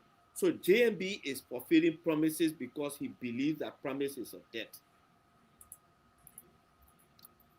Thank you, Mo. Thank you, Cole. Sum this thing up for us before we go to the next section. Buchanan, the expectation this weekend for our people out there, 179 year celebration. The hospitality of the Basel people you see out there. We want more of this, but Buchanan get less. Look, let me tell you something. Shout out to my grandma Mary Toy, who was Baza. And Mary Toy loving you. All of y'all, Della, all of y'all, she loved me more than y'all. I'm just kidding. But yeah, she was such a sweet woman. And now I understand, like when I got to Baza, that little, thing came up in me and I was like, wow. Baza people know how to be hospitable and welcome people. And Madeline Dagosa, the Minister of Commerce, the people love you in Baza. I said, ask more t-shirts. And I took a picture of one of the ladies. I'll send it to you, Dwalu, of one of the ladies that was wearing her t-shirt. I bought corn for her. I went there. All the people had a t-shirt, so I had to buy corn for each person that had Madeline that goes into her. I didn't know how to go out. But I took the girls and my mother and I, the four of us went down. And people were working really hard trying to get things set up. And the purpose of my going was really to just assess the space for the photo gallery. But boy, did I have fun. And I keep going back to 2011 Lova County when they have food there for us. Basa people got food. Y'all go Basa. For drive from Monrovia, y'all go to Grand Basa County. The people preparing, they got food, they got dumbo soup. The people, I saw all the goats them running away from people in Basa kind of making goat soup. I mean, they're already preparing, food. I could just feel the energy. And then on top of that, the tourism people have stuff planned. You're going to have culture exhibitions. You're going to have the historical gallery. You're going to have, what's the sister's name? Maureen from the president's office. She was running up and down. Shout out to you. She was working so hard today. I mean, just to get 2 minutes of her time to talk to her was hard, but she's such a dedicated public servant. Many people were there, the security sector, the superintendent's office, all of the staff in Grand Bassa, the police. I even saw DEA officers posted on the road. I was like, oh, they were in their full, fatigue with their stuff. I was like, wow. So my daughter was like, this is kind of scary. I said, no, we're very safe. We're in good hands. So security is there. We've got our Bassa people there. They're making sure they're preparing the food. And I said this, I think more than 2 weeks ago. Y'all vendors, y'all got things to sell and things in. The things in where y'all make your baskets, your cestos baskets. Y'all bring it outside. Y'all bring it outside. We're coming. I'll be there. So Sunday, I'm going to church. I know tomorrow the president will be going to the mosque with all the dignitaries. Saturday, there's some events. Sunday, there's, the people going to church, there's some events. And then the independence celebration is Monday. So you got plenty of time. If you can't make it to Bassa every day, y'all go. Y'all go. We're going to be there. So, yes, that's what I wanted to say, Eduardo. And as far as the all the other cool stuff. Thank you so much. And that is a trend. The lights in Buchanan. So we're leaving, it was just dusk. And when we're leaving, right, it's so funny how it worked. We're on our way out when they turned the lights on. And because I couldn't stay for the whole program because I had to get back to town, but they turned the lights on while we were there. And for me, it was very emotional. It was very emotional. But why you stay there? And you say, everybody gonna go. Why you stay again? No, I'm going back. I had to come back to town. I'm still working. I'm doing a project. So I had to come back to town tomorrow morning. I got to go make sure all the pictures are done and everything's ready. So that's the reason. But I have work to do, Bruce. I volunteered to do something. I got to do it to the fullest of my ability. But, and that's why I went to Bassa was to make sure that the venue was okay. But once everything's set in place, I'll enjoy myself even more. But I wanted to say I was so emotional. There's something about being in darkness at night. There's something about it. Ambrose said something, he quoted the Bible, God said, let there be light, and there was light. I don't want to go that far, but I would say for human beings and our development over the thousands of years that we've developed, the discovery of fire and then the discovery or the creation, the development of electricity are two things that advanced human civilization beyond what we can even imagine. We deserve this. Liberia deserves this. Yes. And the people of Bassa deserve it. The people of Liberia deserve it. We must bring our people into the modern era so that we can advance ourselves. If you spend your whole time hustling just for food to eat, you cannot advance your civilization. There must be time for you to think.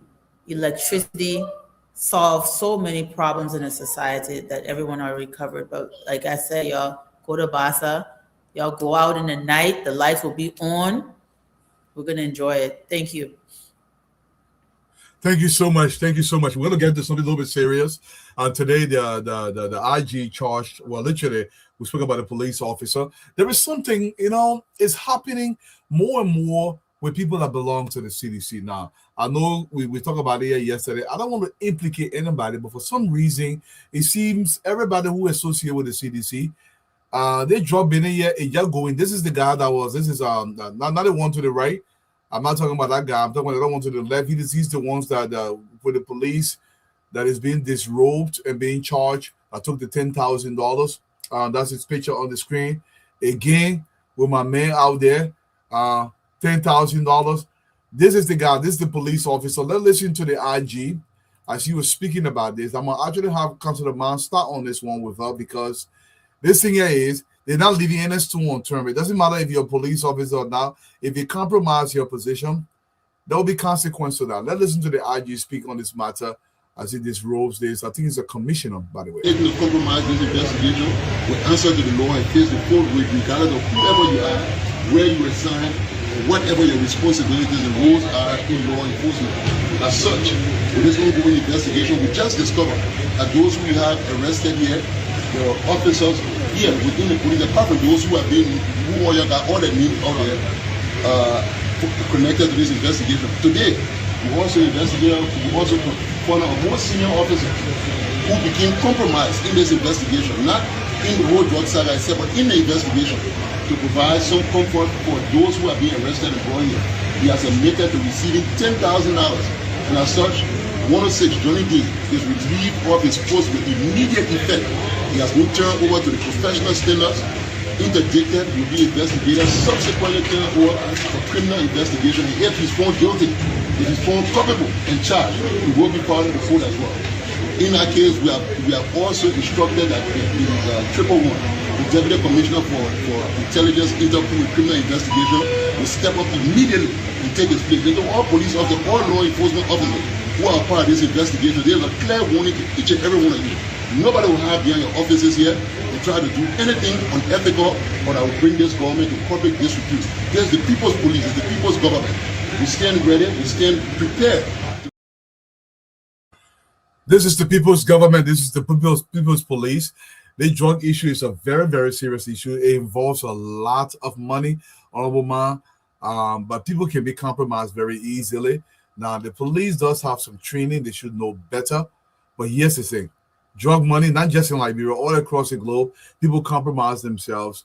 What message do you have for people that are in the position where they cannot destroy their lives if they continue to do this? I know most recently, if you remember, at the border we came out of $1 million, I think it was $1.1 million that was seized. That was a good thing. We need more of that. But what advice you give for young police officers regarding their career and this thing to compromise themselves? Dwalo, it is not only for police officers, it's for all of us. True. You know, we are human beings and it's a human society. So we don't expect everybody to have the same value systems, the same principles in life, or the same upbringing, you know. And so, look, you can know people for years. It doesn't mean that you know their background dealings and all that. And I think one thing I must say is that I think we should stop this guilt by association. You know, it is not right. You know, and I don't think we can also on this platform begin to do the same thing that other people are doing. That there's a whole cartel. Nobody knows who we are close to or who we know. That tomorrow somebody will be picked up. Dwalo knows the person. Maybe the person in America or somewhere else, they pick them up, and then, or if somebody find Dwalo picture and say, oh, because Dwalo took picture with the person, so the person is connected. We should stop with this guilt by association. Look, Johnny has been a friend to many people. Eugene Nangwe is almost like a brother-in-law to me, I can say, because he and my wife, they are very close. And he's almost like they're not relations, but they are very close. And every time he comes to the United States, he comes to my house. So it doesn't mean something happened tomorrow with Eugene and somebody will say I'm involved or somebody's involved. In fact, I think Johnny is even more closer to Gregory Como than maybe Eugene. Gregory Como is Johnny is Gregory's picking, you know, and that's why Gregory took him close to his heart. And as I said earlier on, I think Gregory really feels that disappointment and the least person he expected. Because, you know, when you find yourself in certain positions of trust, the people you bring near you are the people who you expect to have your back, to support you. When these people start to let you down, you know, it shatters you. If you're not strong, you lost your way. All right. And I'm sure that because, when you're looking for smart people as a leader, you look for people you can trust to bring them closer to you. And so I think that thing, what we're doing with guilt by association is absolutely wrong. People should stop doing those kinds of things and posting people pictures. The same thing they did to the vice president were condemning here. Because the vice president took picture of one guy who they say know another guy who knew another guy. The other people on another platform were there insinuating that the vice president was involved in all this drug thing, and we condemn it. So we can't be the same people doing the same thing. But be that as it may, let me just say that again, it is about integrity. It is about your own value systems. If you don't know your wealth, look, I tell people that wealth, your human value, your wealth is not in money. It is not in money. To be a successful person, brother, I can tell you, I believe I'm a very successful person because everything I set to achieve, whether academically, what everything you give me, when I say I will do it, I do it, and I feel fulfilled, I feel successful. But I ain't got money, I ain't rich. You know, some people think that success is about money. They think that wealth is about money. But today, there is no way I will go hungry. There's no door I will knock on. Somebody will shut it in my face, no matter what it is. There's no way I can be in Liberia. I can tell you, say, there's no way I can be in Liberia. I don't have a job. There's no way I'm in America that I will struggle to eat or to survive. You understand? So, what my value system, my principles, and maybe Carl would tell you maybe she didn't go through those kinds of temptation because maybe I know she was managing director of NTA, all right, or Mo may tell you, but I was head of government institution. All right. If Mo can tell you, look, I fought with people in my board simply because people say, look, you small but begin you come. You the young, I think I'm one of the youngest person to be serving as director general of BS. I say, look, you got the money in the budget. We the board people, the other person you been here a long time, the person will give it, will get the equipment for you to do the thing, just give it. I said, no, I can't do. I stood that principle. If President Sally would tell you, people will tell you, they fought me this, they do this. But if I had just got to one thing and say I would do this, but now my entire reputation spoiled. I can't even lift my head. But no matter where I go, everywhere I can lift my head and be proud of who I am. All right. I don't get a car today, I will sit down in the keke to go. It doesn't change my name. It doesn't change my color. It doesn't do anything. It doesn't take the knowledge I have in my head. It doesn't take it from me. But some of us want to live far above our means. This thing, some of us want to show that we belong to this class, we belong to that class. We want to be more. Ali knows we from the how you call the thing, the hip, the COVID, from the COVID time when they locked down the city. When some of us who have passes to pass about, we get bored. We have we form our little tree. We call it under the tree in peace. We just go sit down there, we cook our dry, we sit down, we eat. That time when some are not working, some people are not working this, we sit down, we eat. It doesn't bother us.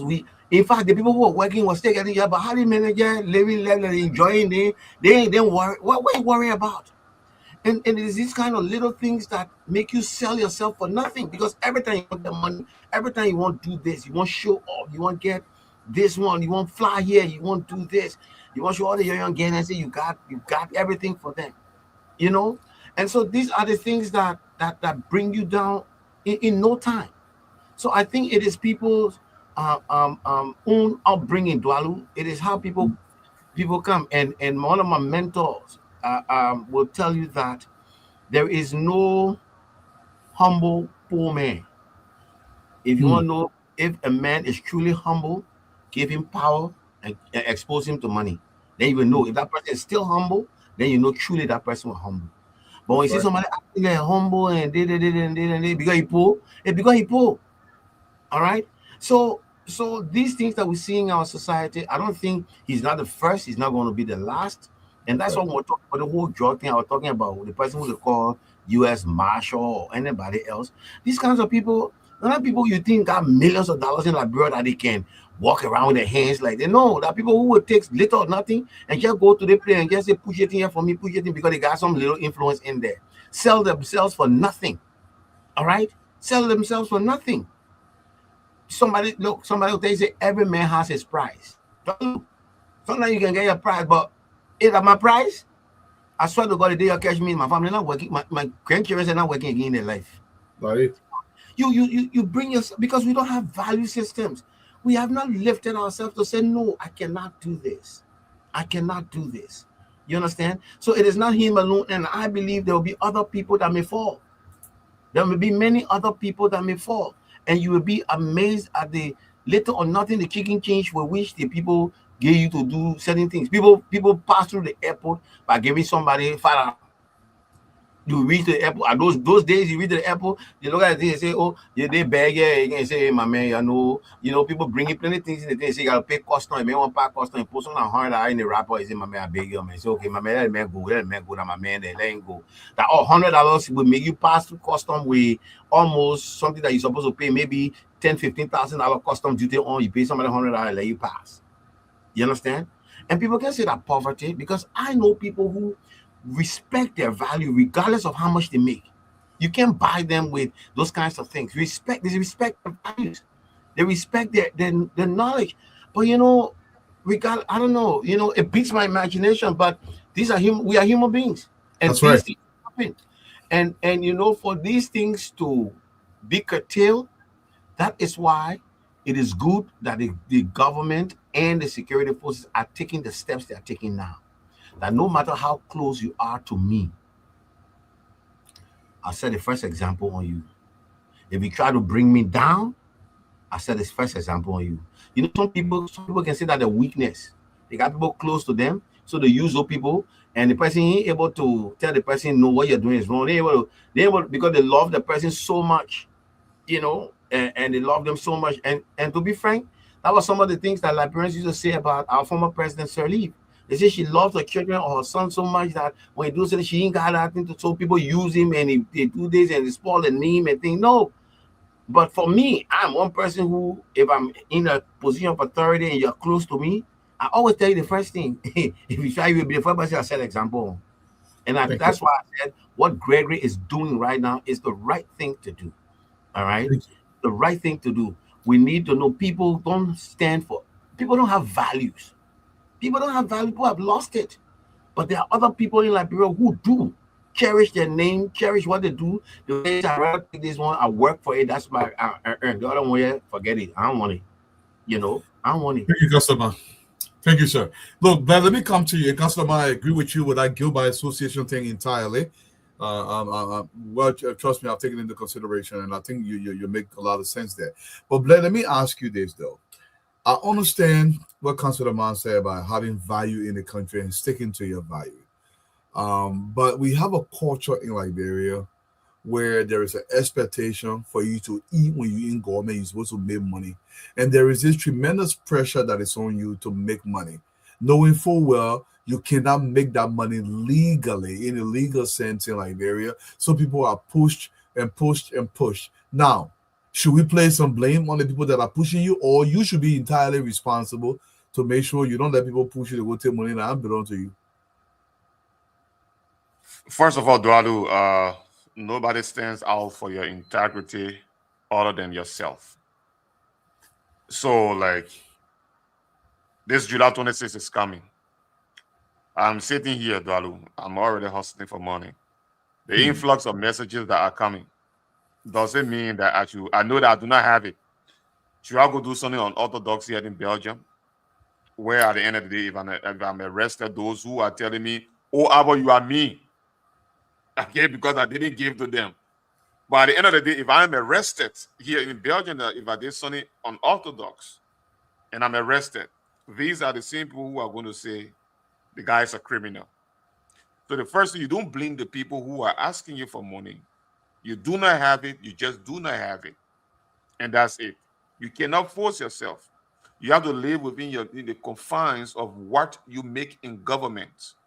If you have other businesses out there and you can help people, you help people. But somebody asking you is not forcing you to go against your will to corrupt government and give it to people. Integrity matters. I think these things have happened for far too long. After the war, corruption was in the country before the war, but I think it has gone to another level. That's right. Where people integrity doesn't matter anymore. And you see that it happened between, especially from the interim government was a hustling point for these warlocks.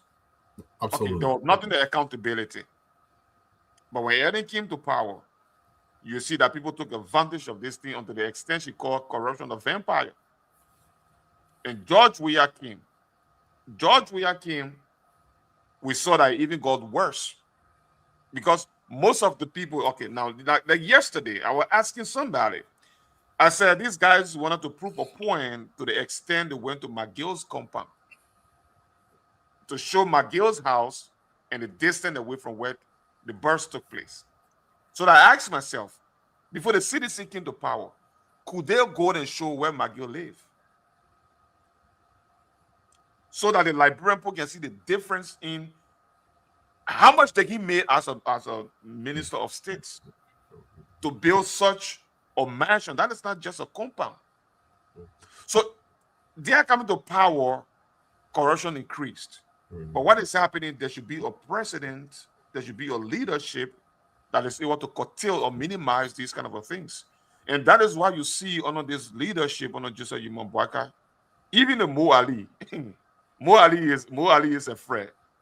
Patrick Honda, Patrick Honda and myself were talking. Patrick say, Abo, mommy, the post are even getting $3,000 in coupon.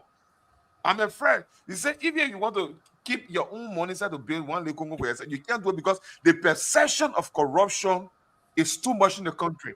But just before I conclude in my concluding statement, Councillor Mann is right. Guilt by association. You know, normally what I did today, I wouldn't do it. Those style of juvenile politics, I wouldn't do them. But although I have the provocative nature, that's my style of politics, to provoke. That's my style of politics. The essence is to bring the worst out of you for people, society to see it. That's why I do it. But what I did today is not really my style of politics. I wouldn't normally do that.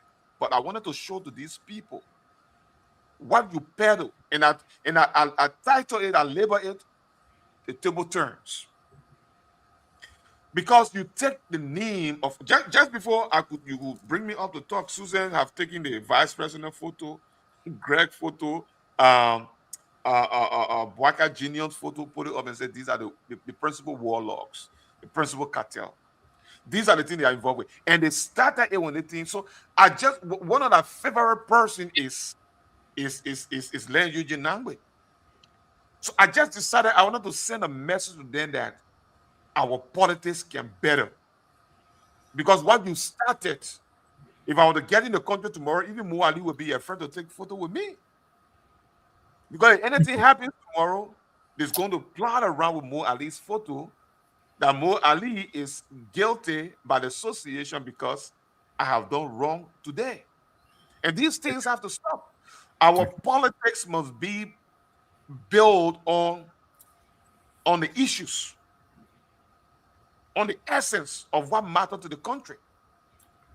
But you people take politics as being to destroy people's character because you want to come to power. Thank you. So Thank you, I just put that up today, to tell them that Len Eugene Nangwe, if that guy got 10,000, Len Eugene Nangwe doesn't know about it. But yesterday you did it to other people. How will you feel? How do you feel that one of your party's hierarchy is coming into the public gear into this kind of a thing? So we have to stop it. Thank you. Thank you, Black. Thank you. We have to stop it, and I agree. Mo, I'm going to come up to you before I go down to my brother Abraham because you've been waiting. Mo Ali than me. When you call Mo Ali, they can give you nothing. Mo Ali than mean. They go mean. With all the help that you gave people, you still have to set a standard because you got a family to take care of. Mo Ali, they're telling you me, that means what they see what money now you be divine it. A question, Chief. Answer.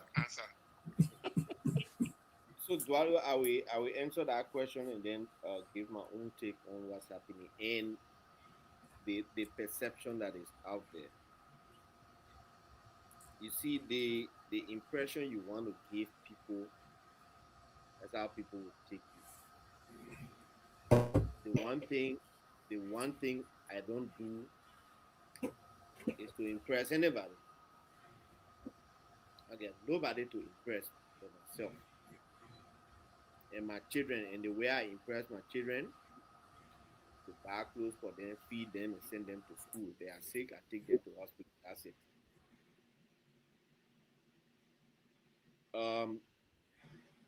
In this country, when you mind plenty things, and when you talk as a government official, they say, oh, the government official say the people can beg, the people, they me and this and that. Yeah, who they Joseph Baka, no government official, then they me and this. When you yesterday, day before yesterday, when they were carrying Finabundo to jail, even though the police were, I think, today or yesterday, all the people who used to go to her gate to give them money every morning. None of them went to jail with her. When Samuel Twe is being dragged to court every day, he's worried that I hear anybody going to stand that trial. That he won. If he's found guilty, he's supposed to go to jail. That he won't go there. All the people will say, oh, you can meet the people we wanted to impress. That you're a very good government official. Some of them will, in fact, they will be the same people gossiping about you. When they sanctioned Koji, Nathaniel McGill, all the other people, they didn't sanction them with other people who were saying they government official, yeah, very generous. They men they can get the CDC men used to get. UP men they me. One guy told me, say when Liberian people tell a politician, they man good oh, he's very general or he mean stealing. When they tell you, say you me oh, you're not stealing because that's when you get plenty money to spare. Now I can get vexed with people in the government who say, you know, government official, you also have to open, extend hand to the no. Everybody can give something, but you cannot get outside of what you earning. You work first for your family, your children, and then you can extend out there. Now, on this thing, I'm sure that's what we're discussing about the $10,000 and Johnny. See, that thing has a whole different interpretation in the community, in the society. And there are people interpreting it way differently. Because Johnny was out of the police and Greg brought him back and made him the chief investigator. So by extension, many people are believing that in fact, it is not only Johnny that's involved, who's involved in it. There are others in the hierarchy of the police. That is the reason why the police should take this investigation extremely seriously. Because if you don't do it, and it just die down like that,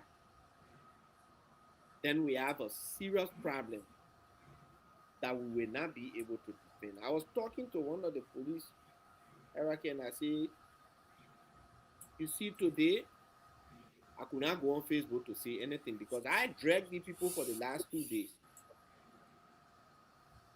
And then you're hearing they investigating the other policemen. They investigating the other policemen. Then one of the policemen closest to the police IG, they investigating him. Most people will believe that because remember, the accusation has been that the police knows about this drug thing that's going on. There have been consistent accusations from people in opposition and even in the in position people among us that police people know about it. So there are either 3 or 4 police officers now under investigation. So the thing I told some of my friends in the police, you cannot keep the public guessing. You cannot keep people speculating. At least every other day update us. You have to give us teeth to bite. If we get teeth, we can't sit down here and speculate like the other people. And the part I don't understand also, we're not talking about $1,000 case, 20,000, 100,000, almost 500 million. And the amount, 10,000, if it is true, that one there is so difficult to wrap my head around. Because I'm hearing that one of the Liberian guys who's involved in that, who is even cooperating, they say he caught in that deal was around 60 million. if the whole cocaine are gone and they sold it and everything, here it would have cooked. So why should I take 10,000? What was the rationale behind it? Is it only 10,000 that's involved? Is it something bigger? Is it something more? We need to dig deep. And I am saying this from the depth of my heart because we come here every night, sit to propagate government. They pay me, I will not do. Nobody dragging me down with you. When you do it bad, I will sit down talking, will be on the record. Tomorrow we'll say we're talking there. Nobody dragging me down with you. Simple. Thank you, Mo. And like Councilor Man said, if you're really gonna steal, it should be something substantial where you can say, you know what, wrong. I see that. No, We see what it is. Don't say must steal. Don't steal. No, I know. I just saying something. You understand, boy? I mean, when you see 10 million, I said when you take a 5 for the lawyer, then another 5 you go. That 10 million is stealing it for somebody else. If you don't, Yeah, but somebody else. But I want to say, but you taking 5,000, 10,000, 20,000, 100,000. When we want to go close up on this topic, yeah. This issue here, the advance to the young people, especially the younger people in government, how to take care of themselves. Oh, you have not spoken. Okay, great. Go ahead. You. No, let him go ahead. Okay, go ahead, Abraham. Sorry. So, Abraham, I have a question to you, though, Abraham. You know, everybody comes to government. Everybody want to leave their name. There is this tendency in Liberia that we tend to forget that serving government, especially at the highest level, it's not for salaried business. It doesn't mean you don't take your salary. It is for you to leave your name behind. If you're the superintendent of Bapulu County, it is way bigger than salary at this point. It's a legacy position. How do we explain to this? So listen, because your name got to leave behind our water and sewer, that you don't want to put water in Bapulu County when your children county will tell you there about it, but then in that process, you destroy your name. What does that do to your children that will come after you? You know, Doro, this $10,000 issue and the issue that you just stated, you know, when you are appointed in governmental positions, you are there to serve the people. You are not there to embezzle funds. You are not there for you to be corrupt. You are not there for you to make other people mind to be corrupt. All you are there to do, you are there to serve the populations. You are there to serve the population at the best of your ability. So equally so, when you serve it, remember there will come a day. There will come a day that your name will be called. And is what is that? The red bull or the bull red? I just opened it here in front of everybody. You sure you're opening young bull anything there?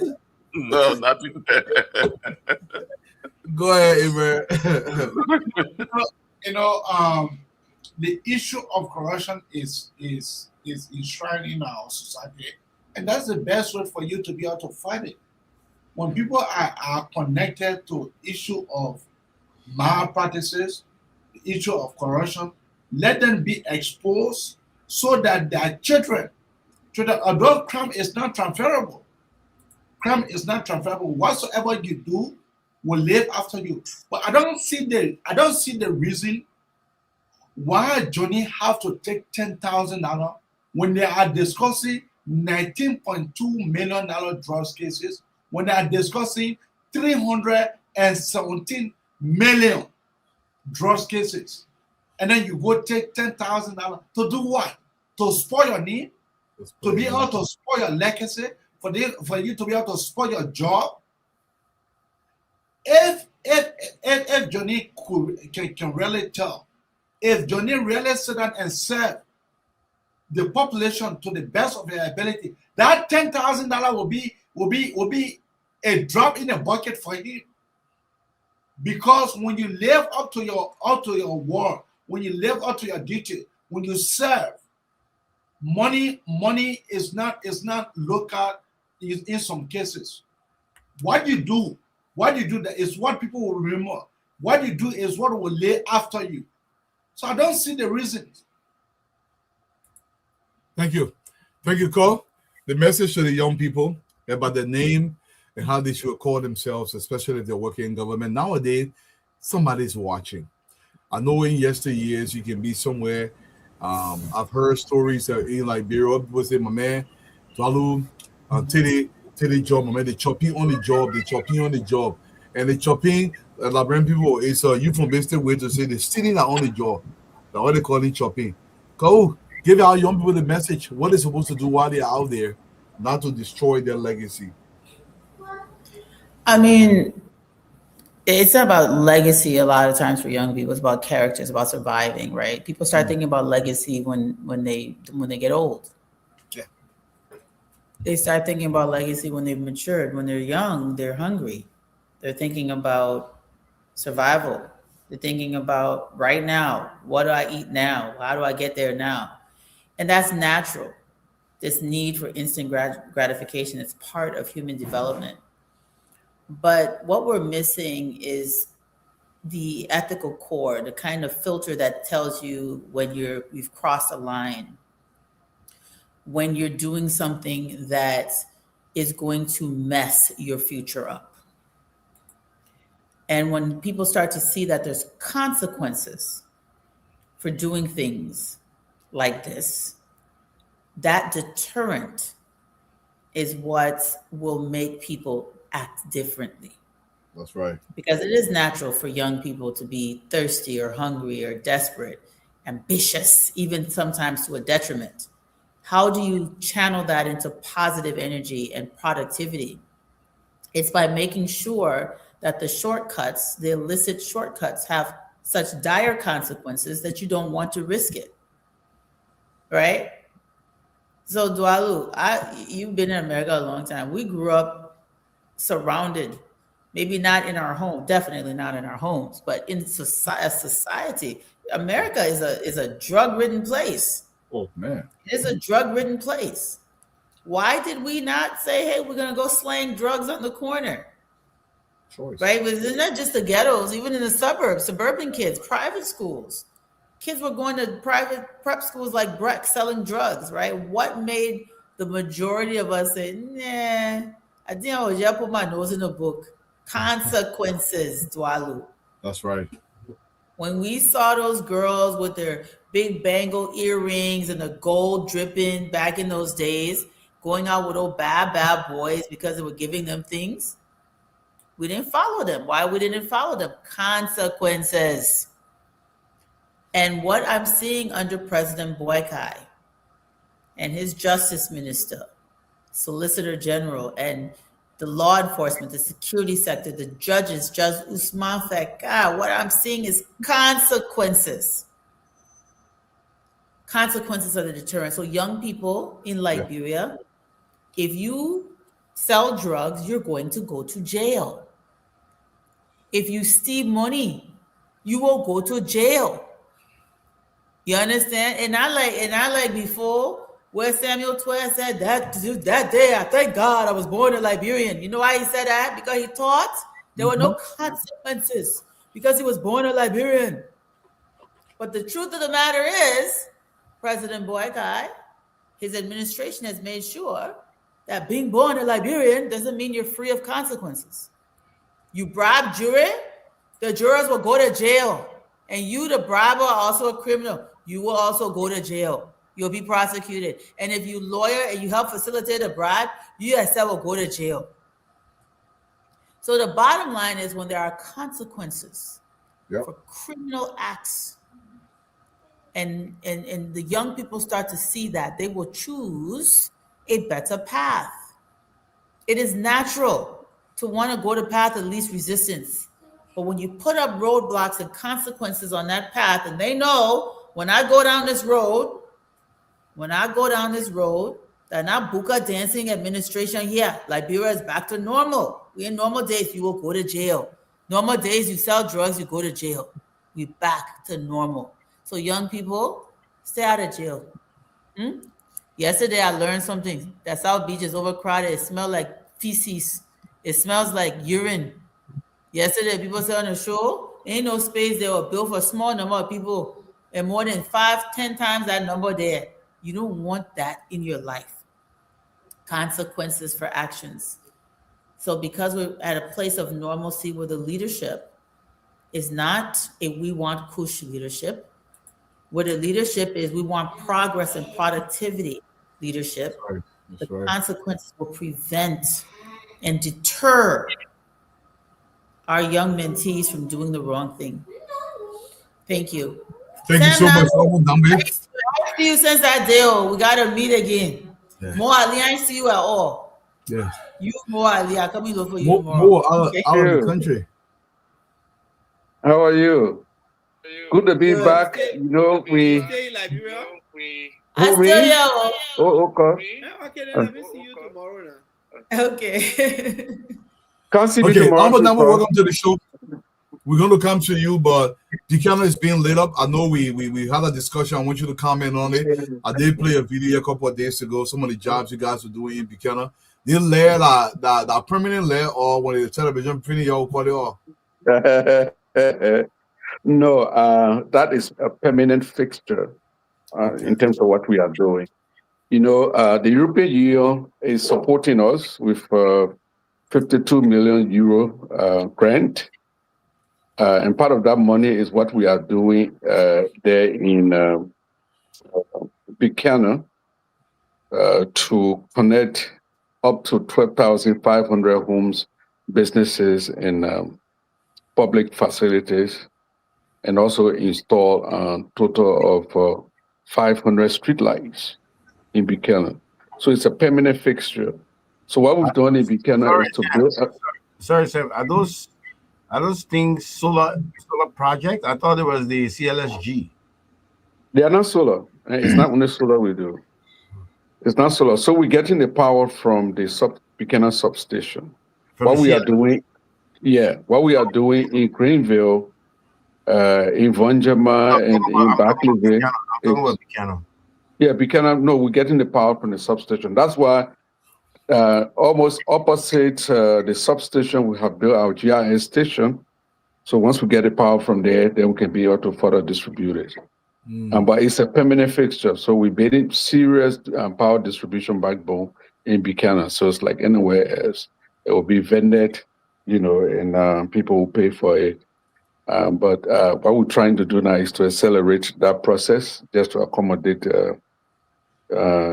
the July 26th celebrations. Working with AEC, they are also doing their stuff. But then our project, we should be concluding by the end of October. So we'll have all of those people, all of those places connected fully. So it's not a temporary measure that we are putting in place. Okay, Mr. Dambo, and before we bring Harris on board, I just want you to comment on this. I know you've been following with the $10,000 bribe money that was given to the police commissioner. He's literally been disrobed. And if you can just give an advice to people that are serving in government, that these kind of things don't just make you shame, but your whole family. Imagine my father stay alive and my father here that I do that kind of thing. I don't even know I'd be able to look at my father. Oh, number. You know, the one that this has really pained is Gregory himself. Because I can't remember seeing him operationally anywhere without this gentleman being by his side. You know, and with everything else that's been discussed. My thing is that arrest was made 2 days ago. You know, and if you're not scared, even in your own way, you're not scared, then you get involved when the thing is there, the president has, so I don't understand exactly what went with him. Someone was just trying to explain to me that, you know, the wife of one of the suspects, the one that did this and all that kind of thing. But you can't do that because you affect the integrity of the entire. But I'm very happy that the police leadership was very resolute to act effective immediately, and I think that's a strong signal. So this has nothing to do with the level of relationship and friendship or closeness between those two. So I think that is the way it's supposed to be. It says a lot about the police inspector general, that he did not try to sweep this under the carpet, did not try to protect this guy, and he immediately, he, without even the guy going through the discussion, he announced the man immediate dismissal from the force, and then turned him over to whatsoever it is. I think that's a strong indication in terms of the seriousness that he personally attaches to this. But it was wrong. I think he should not have done it. It's a total letdown in terms of the confidence that was reposed in him, not just by the government in terms of his assignment, but also by the one that heads the police. I agree. I mean, especially the position he occupied. You should be the safeguard. Harris, if you're in the back, come on screen. Let's take some calls from back home.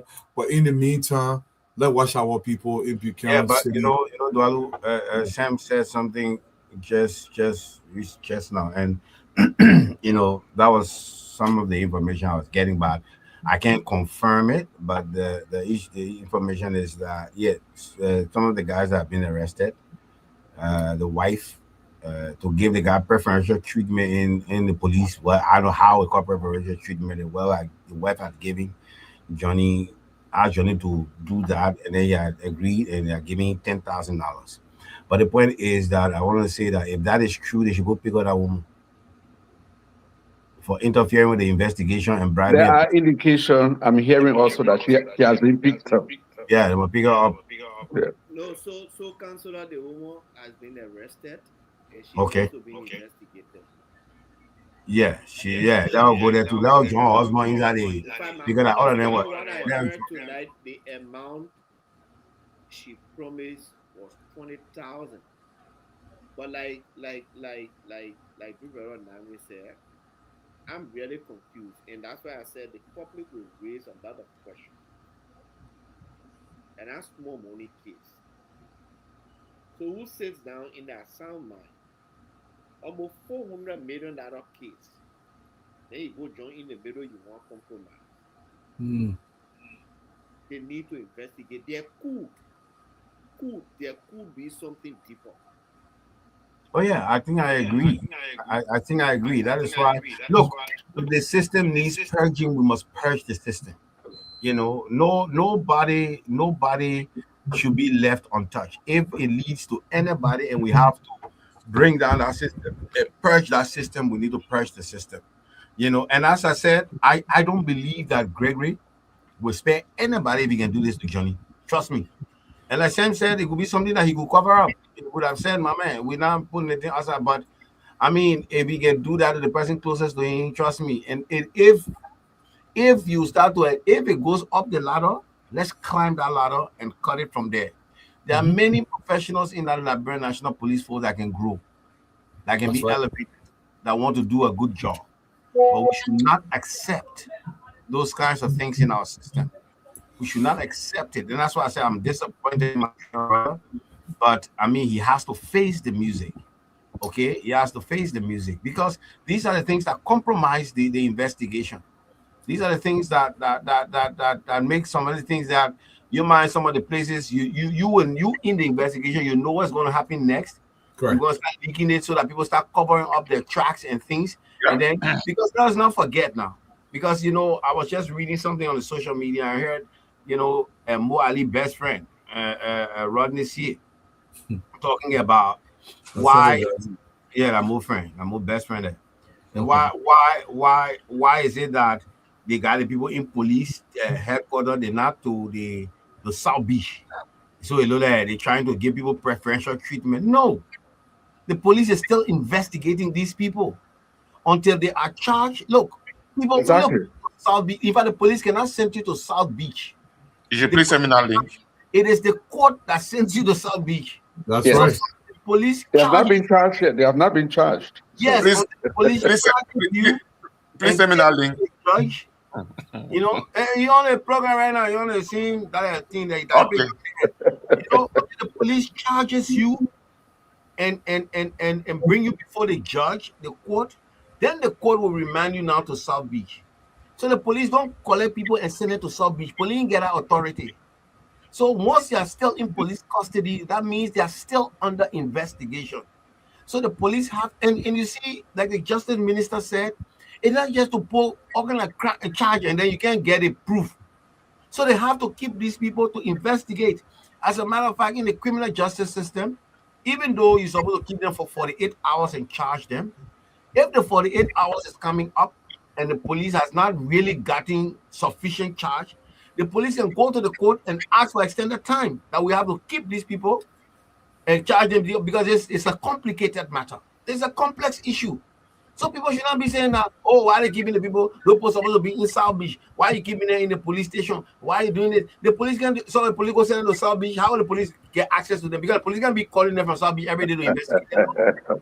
You got to complete your investigation before you take them to court on a charge, and then the judge will send them to remand prison to South Beach. So people need to understand these things.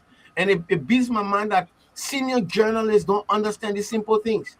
That the police has not yet formulated charge against these people. It doesn't mean because you put handcuffs in the white people's hand or you carry them, that mean you're going to charge them just like that. You got to investigate them. Counselor, you really think the men don't understand. You don't know what's up. I know, it's but deliberate. But you can't be doing these things. It's deliberate. It's deliberate to the Liberian people listening there, and maybe that's why many of them troop there because they won't hear all the negative. Yeah, So that's exactly why. People doing this, so you just do this, but it is not how it works. It is not how it works. All right, people keep investigating. Sometimes, even in the United States or other countries, they keep people in the prison. They tell the court, say, look, we cannot let these people go out. We need time to investigate because of the complex nature of the crime. And the court will grant you that time. Councilor Man, look at this question. This person is asking, how then Finda was sent to South Beach? That police sent Finda to South Beach? I don't respond to stupid people as well. Sorry for my language, but I can't serious thing that you want to put me on that police sent Finda to South Beach. The person was already indicted, not even charged, but he was indicted. And let me just say this: she's not even charged; she was indicted because you see, for example, Paul King has been charged with offenses and is on remand. But Paul King case now has been transferred to Criminal Code C, so it's going to be an indictment. So the other police charge sheet they will take Paul King to court with. The government of Liberia will go to the grand jury and they will get the full indictment before he can go to court. All right. So the police only bring their charges first to the police, to the court, and they bring it to the magisterial court. And then when the judge sees the charge is correct, they send you to prison until they can get the indictment. And then the proper court now will handle that case because it is above the magisterial level. So nobody can ask me some crazy question about who care, why you care to South Beach. I got a question from Moali. You know how many times I went to the court for the bill business? I got a quick question from Moali. Go ahead. More does something but go ahead. It has become increasingly clear that you are triggered for Samuel Jackson. What is going on? Man. The men nagging. No, more broke the truth. More broke the truth. The man say he's taking by the truth. So he's not responding to more broke the truth. No, so let's go off the tracks more. His story is never consistent. Never ever consistent. One day he grew up in a project in New York. Another day he grew up in Suniwe. Another day he was 10-year-old. They sent him to America. Now the truth is that he was 10 years old when he left from the country and they sent him to the US. He grew up there. He went to school there. Everything. Even though he has a questionable graduation thing with school, he never grew up anywhere near. I see why I can't pull. The old man never grew up any. So at times he want to make it look like, oh, I came from this poor wretched. You're sorry, we. You're muted, Mo. Your You sound gotta gone. unmute. It was dying small, now and I die. Let's see. It There's not something die, Google Mo. you need to check your mic. There's something It wrong not with die. it. So before we run away, before we go to the phone line, Mo, we can hear you. Before we go to the phone line, honorable man, I know when somebody gets arrested in Liberia, the first 48 hours, similar like here in the US. Now you were saying if the police has held you for 48 hours in Liberia, the judge, not the judge, but the lawyer for the government can go ask for an extension. How often is that granted beyond the 48 hours? You see, the law, the criminal procedure law, it provides that look, because the person you're accusing or you arrested has a right. So the law says when you arrest somebody for an alleged crime, you have 48 hours to charge that person and bring them before the court within 48 hours. So if you don't bring them before the court, that is when the person's lawyer can go and file what they call habeas corpus Okay. to say that look, people got my client or whatever, and we don't even know where he is because it passed by 48 hours and we haven't brought the person to the court and everything.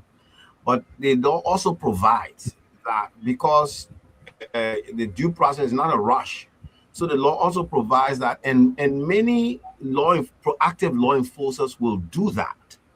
If the crime is complex, all right. If it is complex, and the possibility that if they release the person on police bail, because police can release you on bail. If they release the person has a potential to flee. What the people will do within that to respect that 48-hour term, they'll bring that person before the judge. But they'll tell the judge that look, because of the complexity of this crime, this is what, and we need an extended time to do this. Normally, the judge will ask you, so okay, how many times, approximately how much you know? You say maybe we need 2 weeks or 1 week. The judge can allow it because the thing is that the judge also will not push you to do. The only thing is that the court will be satisfied that you are not violating the person's right. They know where the person is, and they know that you are following the due process. That's all. But it is permitted under the law to do so. All right.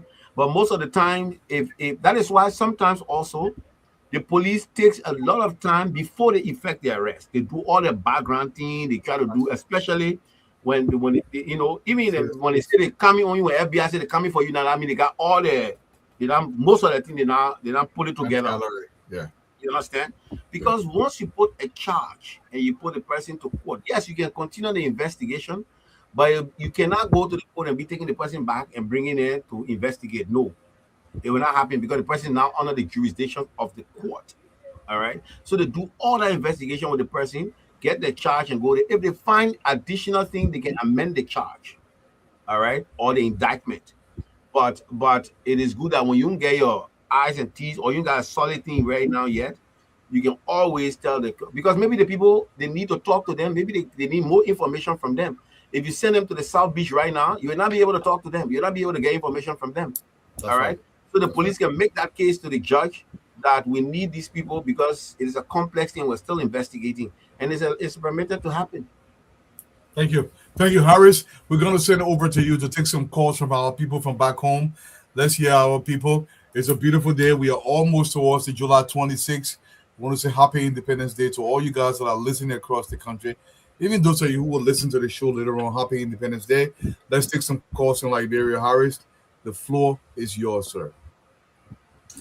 Okay, so we go to the lines and take your calls tonight. 077-866-5699. 077-866-5699. 0880561-644. 0880561-644. 077-6293-620. 077-6293-620. This person, good evening. Thanks for joining us. Yeah. Good evening. It's good to have you. And you, my name is Tyson, calling you a call from your community. Go ahead, Simba. Yeah. Thank you. Let me listen to the time for the topic of discussion, and let me also appreciate the president. This year, Independence Day celebration, and last year, Independence Day celebration, these are celebrations that have never happened in the history of Liberia.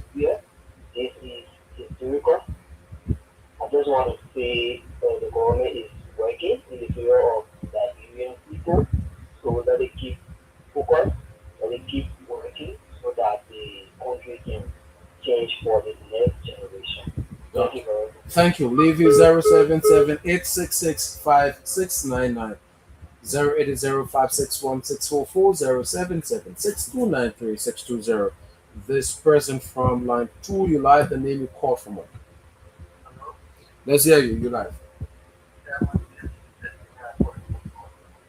Go ahead.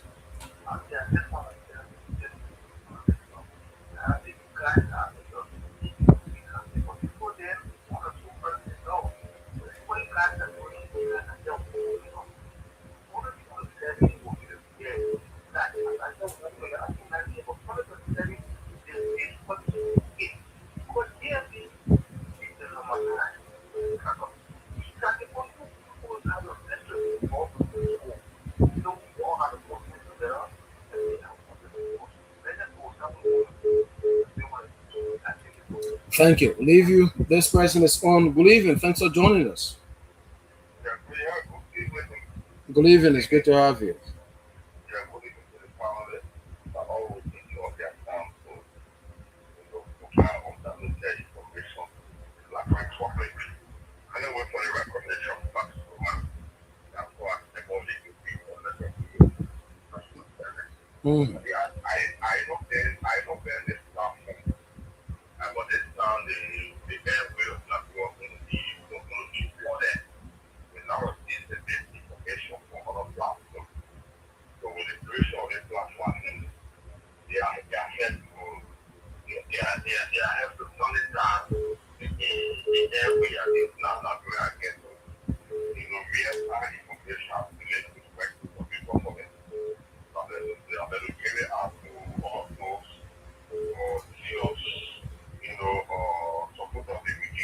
Thank you. We'll leave you.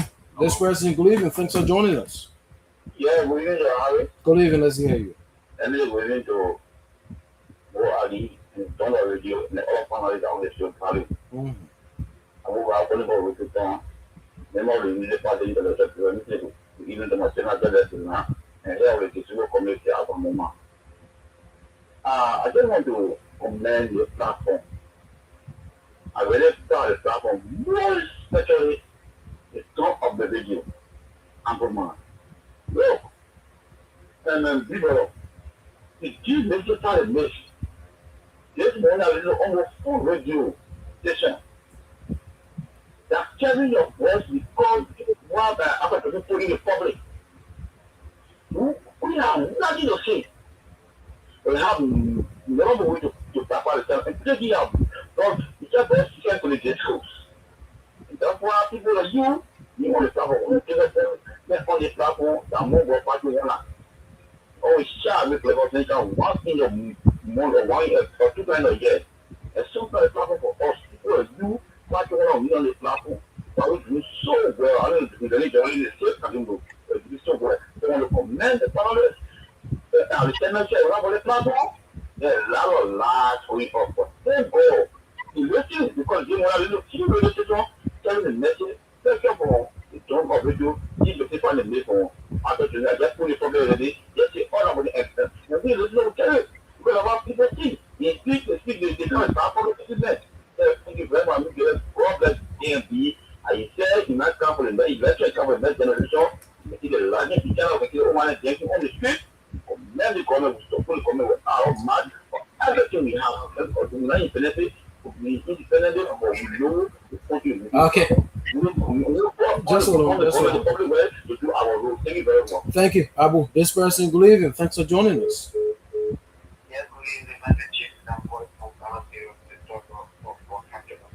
Go ahead.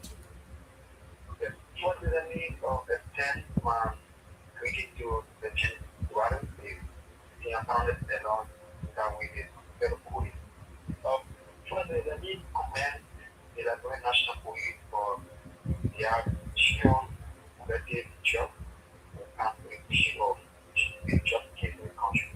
To calm down, we are then experimenting issue of justice for which we can get 90 million jobs of abroad at the school of sorry at the level of national airport now. We're hearing 320 million work for kids that was invested into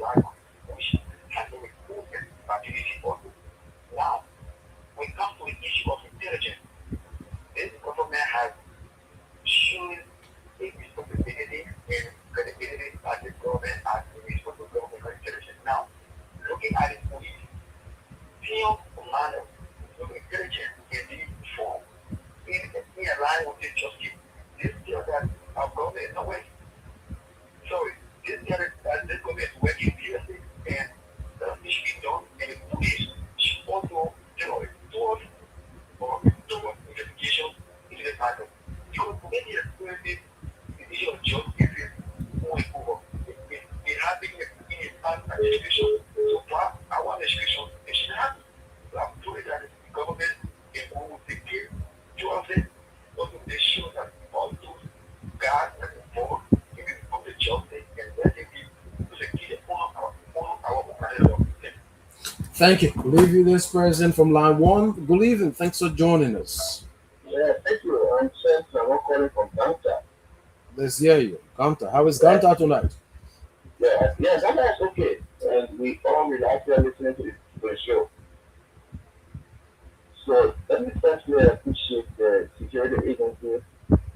And again, I kind of take a dive to see that even the security is got to be careful with that the person who deputed to the RG will go to that level, receiving care from somebody connected to the case and to give regular care to those who have committed such crime. I think we got to be very careful and investigate ourselves, investigate those who even investigating and patch because that's a red flag.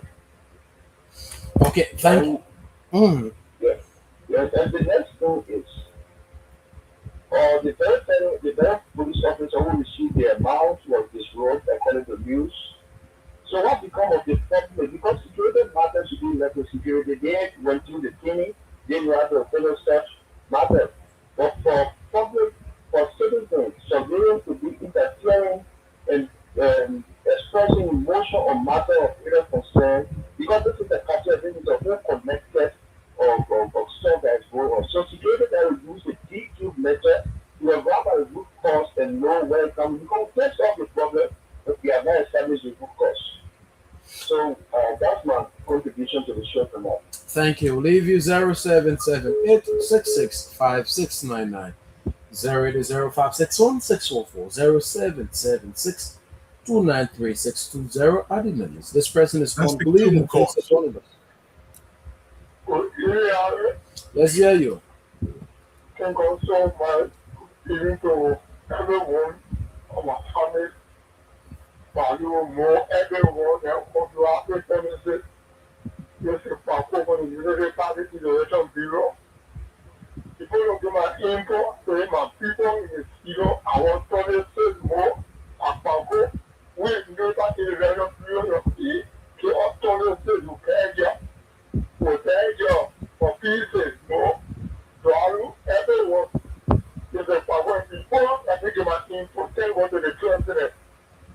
So my thank God to others who in our party they draw.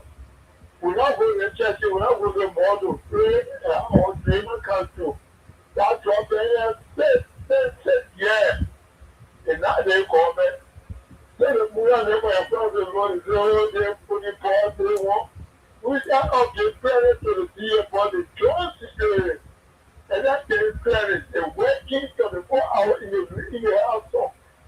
One was sleeping working and quite exposing. The president so wonderful Russia say address to the crowd.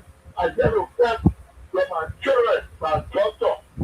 Who gave me the content to God first? I will never fight God. And tell God that everything working on. The job coming out of the government that government not save my government. That the bad leaders of the state here make everything of the nation.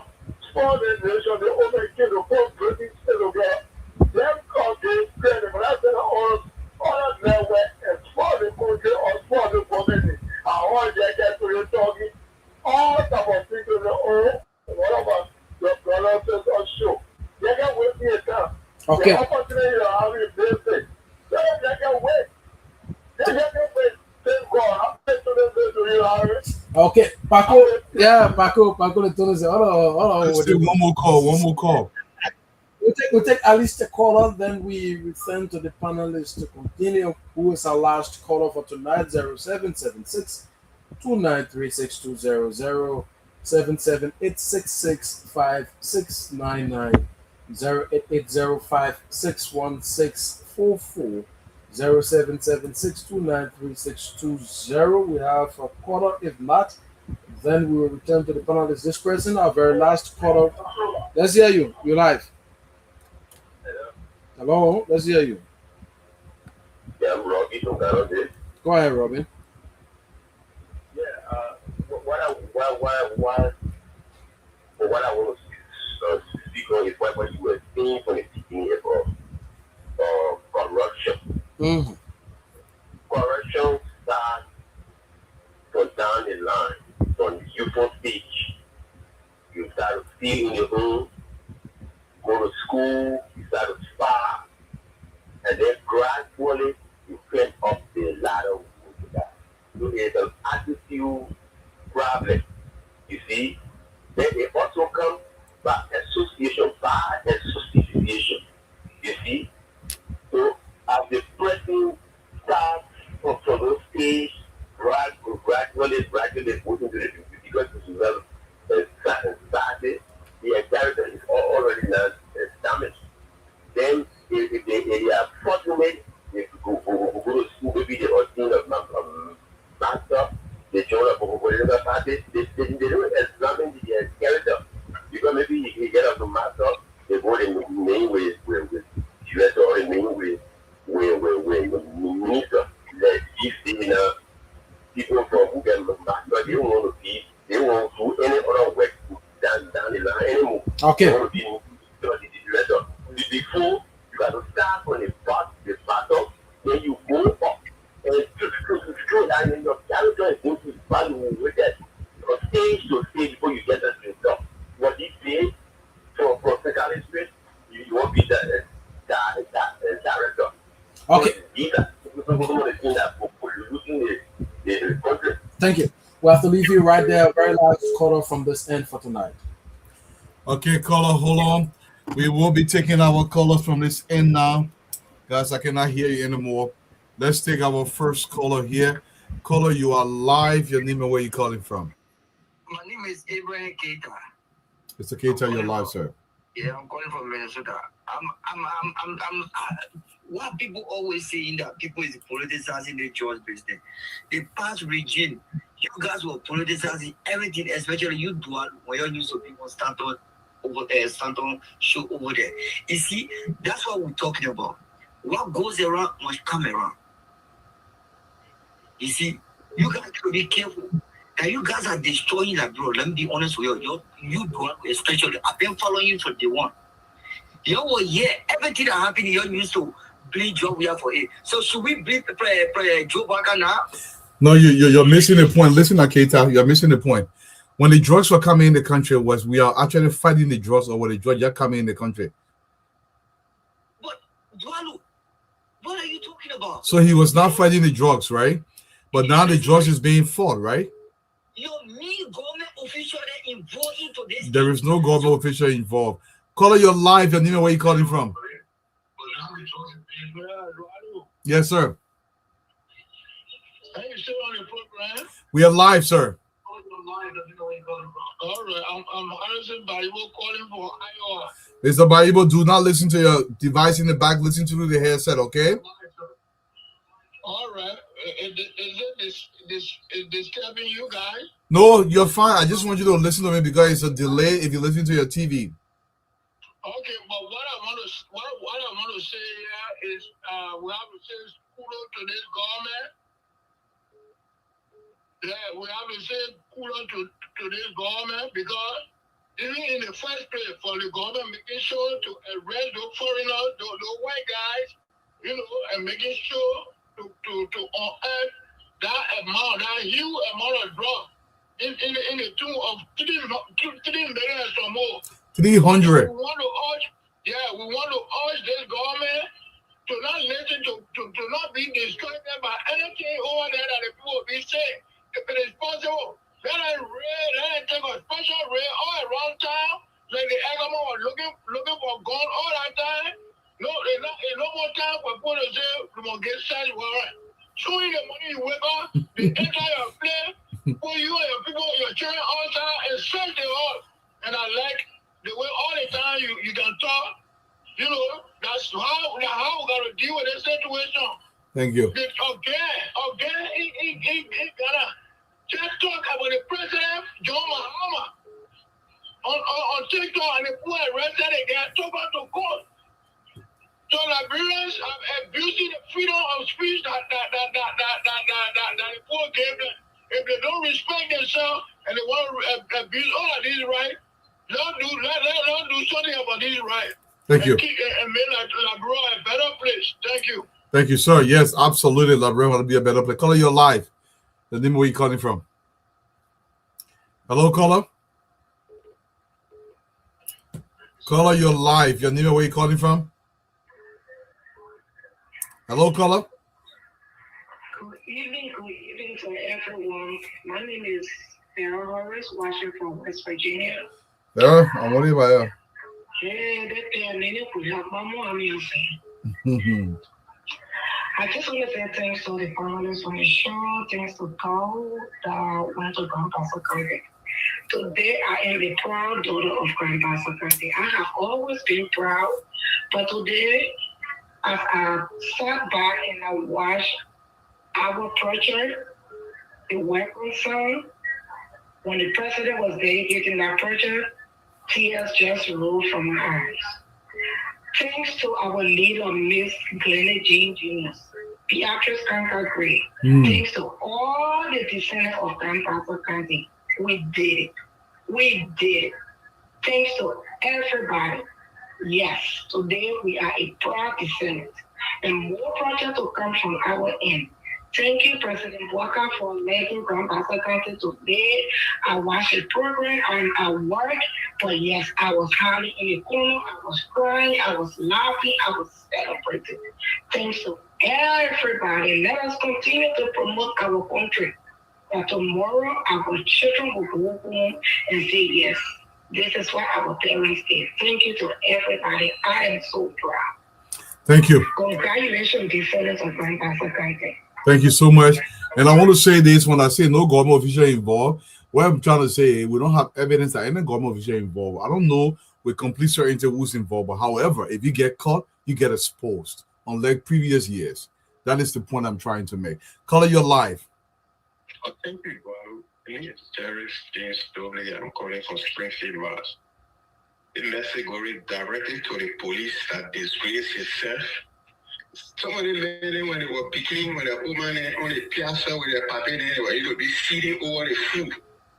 When the other men were in school, when they go back home, before the men come, if you take 2, 3 schools, they work more quietly.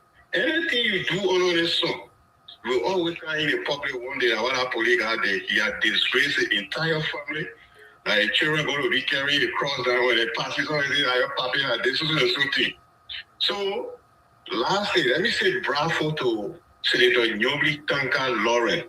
Pastor Messi both said that. He made a sound decision when JLB told with Jeremiah Koo as a running mate. A lot of people, Mr. 1% went to you, they wanted for you to be there running, you refused. Even the past government, you refused. So in left, it could be focused. Now, go first, it is through you today, the Grand Pastor is opening. So thank you, brother. Thank you to our president, JMB. The country is getting better gradually. Thank you. Thank you, Jerry. Thank you so much. We'll take this call and one more call. Call it a night. Caller, you're live. Oh, hi, brother. How you doing, sir? I'm Chris from Newton, Mass. I'm just calling mainly to address something mentioned about what this old man named or Samuel Jackson. What Mo said is the truth. Samuel never grew up in Sonny because if he grew up Sonny Wayne, he would have known that Sonny Wayne was a very diverse neighborhood. You had Jimmy Barrow in Sonny Wayne, you had the Browns, you had the Bidels, you had Tamabuno Finafalo right there. You have Manzo shop where I used to base. So they went had rich people in the front and then you have put the woman Ghanaian in the back. Samuel Jackson then came back to Liberia and tried to identify with the poor people that Tupana Tipote did. Tupana Tipote was a robber. When they came to take power, they changed their name to indigenous names so people can feel it. So we know that story. Thank you. Thank you very much. And we'll take the final caller here for the night. Caller, you are live. Your name and where you calling from? Hello, caller. Caller, you're live. Going once. Going twice. So okay, your final caller, your live. Yeah, how you doing? Yo, la one. Hey, I want it by you. And you put my that basa that way. We came here only one pion Go. Yeah, we just want to say thank you to everyone on the show. I'm calling from Dallas, but there was a question raised yesterday, or somebody posted something you posted on the screen. I just want the counselor to comment on that. The question says, they said that when a president leaves office, he or she be prosecuted for what they did or after. That is the question. Also to Cisco, we just want to say thanks. And those photos that you exhibited, you said that you're going to explain it later on, and your history, library history. And thanks for the show as well. Thank you so much. This person has really been calling, and then they go hang up. They really been calling. I'm going to take your call. I'll give you a few more seconds for you to call in. Yeah, he will answer that question. For me, I really believe the way the Constitution is written, I'm not a lawyer, but the lawyer will answer you. If we don't challenge it, it will just be yet that. But I believe they can prosecute a president once they leave office. We have to really test that. So sometimes people say, oh, you can prosecute president, that one untrue to me. But that comes to the man answer. Hey, Councilor Man, we'll come to you first. Before we go to answer that question, whether you can prosecute a sitting president after he leaves power for the crimes that he has committed. Because people believe presidents have immunity, blanketed immunity. That's why it appears. I don't think so. In the strict sense of our constitution, no, the president does not have, I wouldn't say it's a blanket immunity, because again, as I said yesterday, the constitution says everybody's equal under the law, so the president is not above the law. But in the wisdom of the framers of our constitution, like many other constitutions will do, they put in some mechanisms where, first and foremost, because the power of state, the executive is rested in one person who's the president. The president cannot be in court on different matters and then while focusing on running the country. So what the Constitution put in place is that when a president is sitting and the president is suspected while sitting as a president of committing a crime, because no crime should be committed in the country. While the president is sitting, he is suspected of committing a crime. The Constitution says the legislature must have the president impeached. I mean, and then removed from office for that crime. And then once he's removed from office, then he must be prosecuted for that crime. So say, for example, maybe the president sitting and the president get order, go, maybe he and the central bank governor collect plenty of money and go divide. Or the president taking and send it to a place start, and people realize that, but the president just taking money from the bank over the period of time while he's sitting there and sending it up out of the country or building homes somewhere and doing something with it, which is not right, bypassing all the processes. When that is discovered, it's an alleged criminal offense. The Constitution says the House of Representatives must draw up an impeachment bill and pass a bill of impeachment against the president for those acts. Then the Senate must try it and remove the president from the seat. When you remove the president, then the president must be forwarded to court for prosecution. The question you must ask librarians is that if our presidents commit a crime or go against the Constitution, do we have the guts to impeach them first? If you don't do that, and the president sits there and he goes through his term and move, you can come back to do it when he's not there. So because you're not supposed to overlook crime, all right, in a country, and the Constitution, and that immunity in the Constitution is that everything being equal. As I always say, the Constitution doesn't give you the audacity to go and abuse it. They mean that everything must be in lawfully done. While the president is lawfully executing his duties, you can't be so. The president get on your land, you can't get the president to court. The president goes through, say the president on my land, they be in languages, while the president got to focus on the country. No. All those kinds of things doesn't happen. But you're talking about normal business.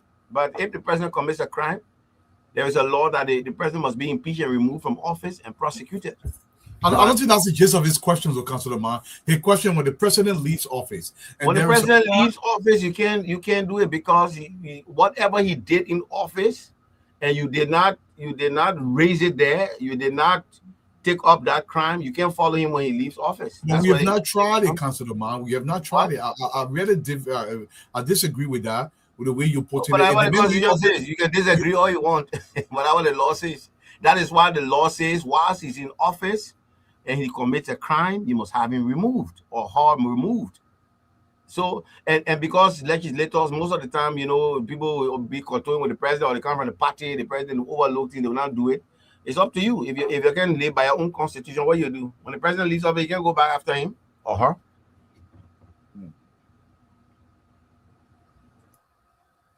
The president cannot be done, you cannot go after him or her for anything that they have done while sitting in office. And they remove from office, unless you remove them at that time. Because even you said nobody's above the Constitution. So if the president knowingly commits murder while he's in office, he's not impeached. When he get out of office, why will you not impeach him? Because then the legislature will be reneging on their constitutional responsibility. Remember, but our society cannot work. No, remember, every public official who steps into government or public office swears an oath to protect and uphold and defend the Constitution, not the president. Agreed. So if you are derelict in your duty as citizens, because the Constitution do the representative of the legislators represent the citizens. So if you say a president commits murder or just gets down from a car and take one and shoot somebody in the street, and then the action that's supposed to be taken by the people's representatives say, oh, but our president, then leave it like that. And you leave it like that. There's nothing you do after the president leaves. Why are you left it like that? Because it is your duty then to have the president impeached, to face the law for that crime. That's what you're supposed to do. Why are you leaving? How have to change it? Because, Honorable Man, you and I both know there's no freaking way anybody in the legislature has any spine to remove a sitting president. I understand your position. But I have business now. You don't do it. You ever get spine, they don't go there. That one I true. Mo, you gotta go home. Your party statement, chief. It's not only elaborate. And you see, I understand. The American Supreme Court said the same thing about what he named Donald Trump. They said what Trump did as sitting in president, you can't hold him for it. Why is he sitting in president as president? All right. At least the American Congress tried to impeach him, but he was not removed from office by the Senate. Yeah. All right. So, but elaborate. If you don't have spine, then that's it. But you don't take oath to protect the president. You take oath you swear oath to the Constitution. So if the Constitution says when the president does wrong, he must be removed from office, he must remove him from office. That's your constitutional duty. I agree with you. I agree with you, Councilor Man. I just think that portion of the Constitution, because given the way we are structured, nobody gonna do it. Yeah, go ahead. We got the clear. Go ahead. I don't know what happened. It's still there, but it's still low, but try to talk loud. I don't know what happened here. I need to check this. You need to go change that louder there, more. Yeah, I having it since 2023. I think that's the problem. Somebody needs to give me one. There you go. Go ahead, yeah, so first, I just want to appreciate Councilor Ma, for educating people on both sides, because there are people who claim to be well educated, to be experienced in society. Some are journalists. They take the airway, they just lie. The time was coming out small, way before the war. When you hear one journalist name, you scare you think they can't say anything wrong. We grew up believing that anything, because I'm talking about you who grew up in Monrovia, we who grew up in the interior. We grew up believing that anything that is said on radio is law and gospel, is true, it's finished. Until now, we started seeing the differences that you can get people who pretend to be journalists, just sit on the radio and just say anything. Imagine if Councillor Ambrose Man was not on the show to tell us that look, that now police people can send you to Sobish, that the court. And then somebody said on the other side and say, oh, why they arrested the drug people? If I why they not to Sobish? Journalists then supposed to do small research. Just do little research. It will not hurt you. But you see, everybody knows everything in this country. We are all lawyers. We are all law enforcement officers. And we know just everything. And then the bad thing is, and I'm going to take this issue off with my friend Stanton. When people say things, sometimes the way you can challenge other people with vigor, challenge these people too.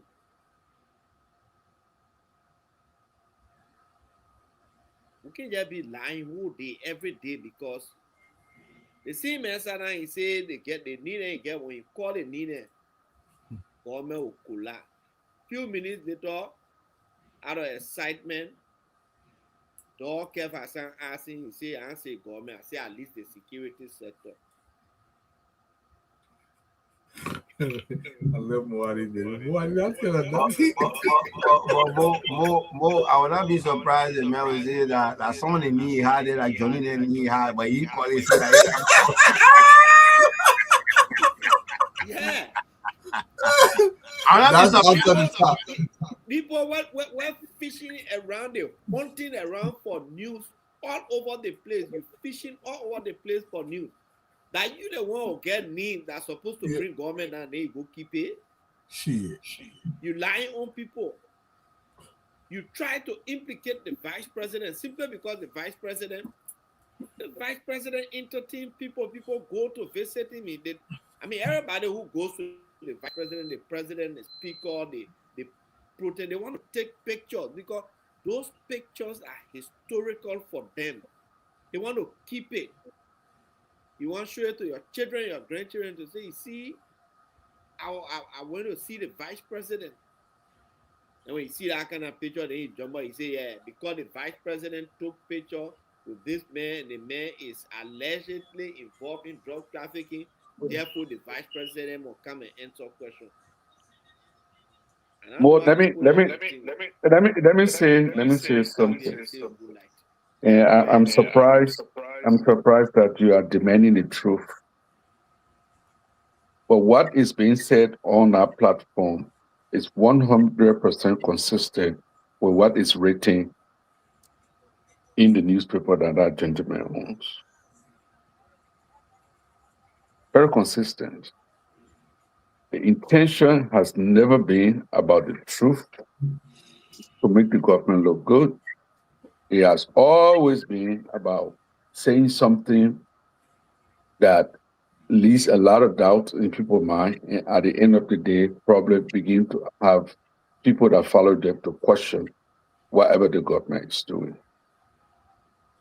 So it started from nothing is happening, in terms of this whole investigation, and they are covering up, they are going back and forth, until finally you begin to hear some of the things that they talk. So you don't expect them to sit like we sit here on this platform, and we are committed to say the truth. We are committed to defend the government in saying our truth, in saying our stories.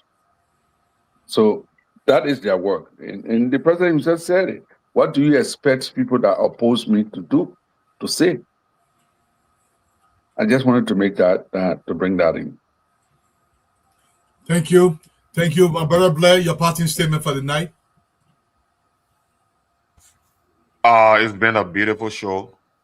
I think the panelists, the audience, we all have a little piece of the meat that we ate tonight that we are carrying home.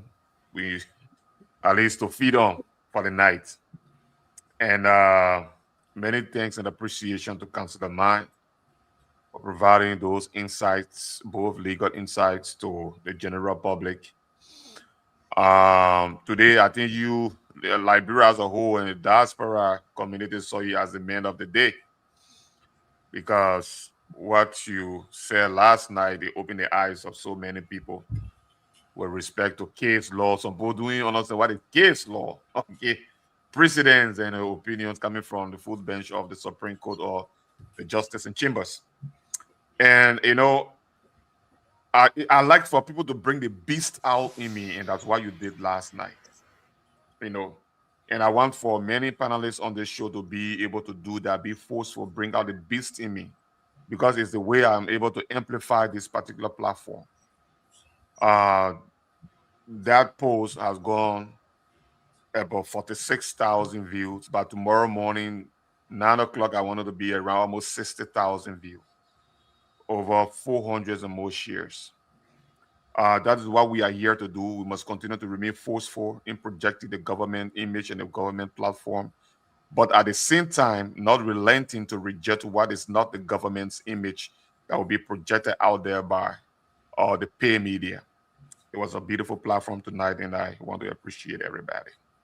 Thank you so much. My brother MZ, your parting statement, Chief. Let me say thank you to Gualo and to Cole and to Mo and to Big Brother Darius and the dozens of electricity, Brother Samuel, Uncle Samuel. I just want to tell the president here, thank you for electing up Buchanan after 30 some more years. There is nothing more, nothing less than electricity. And in providing electricity for our people, that is the best way to go. If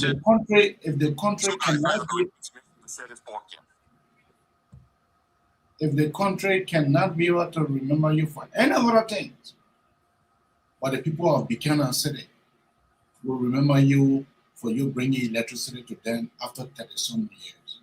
Thank you. Thank you so much, Honorable Dambe.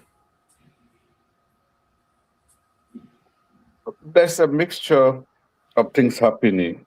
And I've always said to people that after these first 2 years, going to 3 years, what you see happening almost every day, every week, every month, will all be about the results of all of the discussions that we've had about where we want this country to go. So we see tangible results in a very significant way against the fight on drug trafficking in our country. We've made progress internally on our domestic front, and saving the lives of young people. All this thing about spark and die and all these yama thing. I'm not saying it's all clear, but I think it's on a manageable arrangement now. And kudos to the DEA and everything that they do. We'll say increase publicity about the arrest of drugs at the borders as they are coming in. Increase publicity. That's a departure from the past. Then also other sectors that we talk about, whether it's issues around electricity access. We're saying that Buchanan is just one now that is highlighted in a way because the president himself was there. But Buchanan has been a place where there hasn't been any great power for a very, very long time. That is changing now. But also in Lofa, another place where that hasn't happened.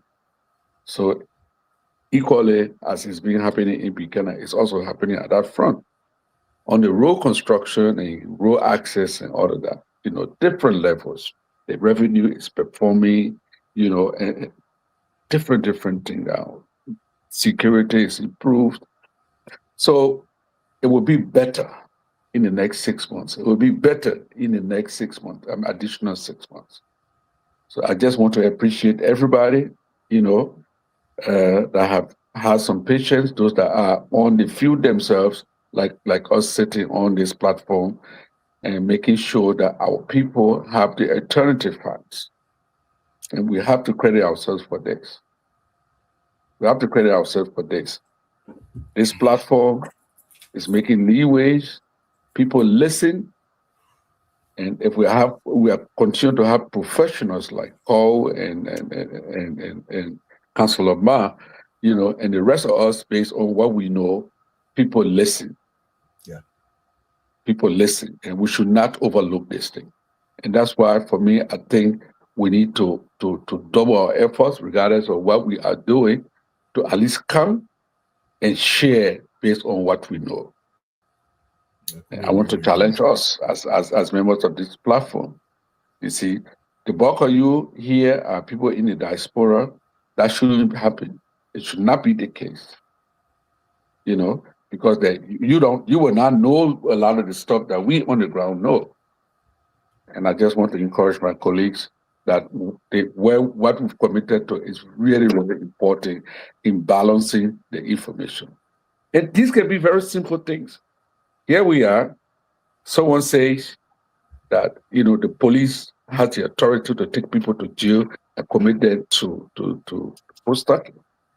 I had that belief, but in a very simplistic terms, Councilor Ma have just explained to us that the police doesn't have that authority.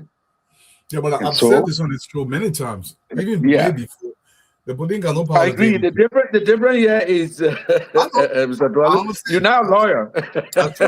So we're talking legal things now because this brother has scored bigly. So he comes with his facts and his receipts. True. Okay? So, but I say about Dwale that I'm a lawyer. I'm a lawyer. That one true.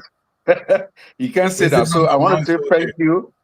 Regardless of everything that we're doing, we always have to, come back here, and we owe this to our people. But thank you and good night to everyone. Yes, thank you so much, Councilor Ma. Your parting statement for the night before we go to call. I got a video from you. That's the only thing I got. All right. Councilor Ma, sir. So let me say thanks to Dwale.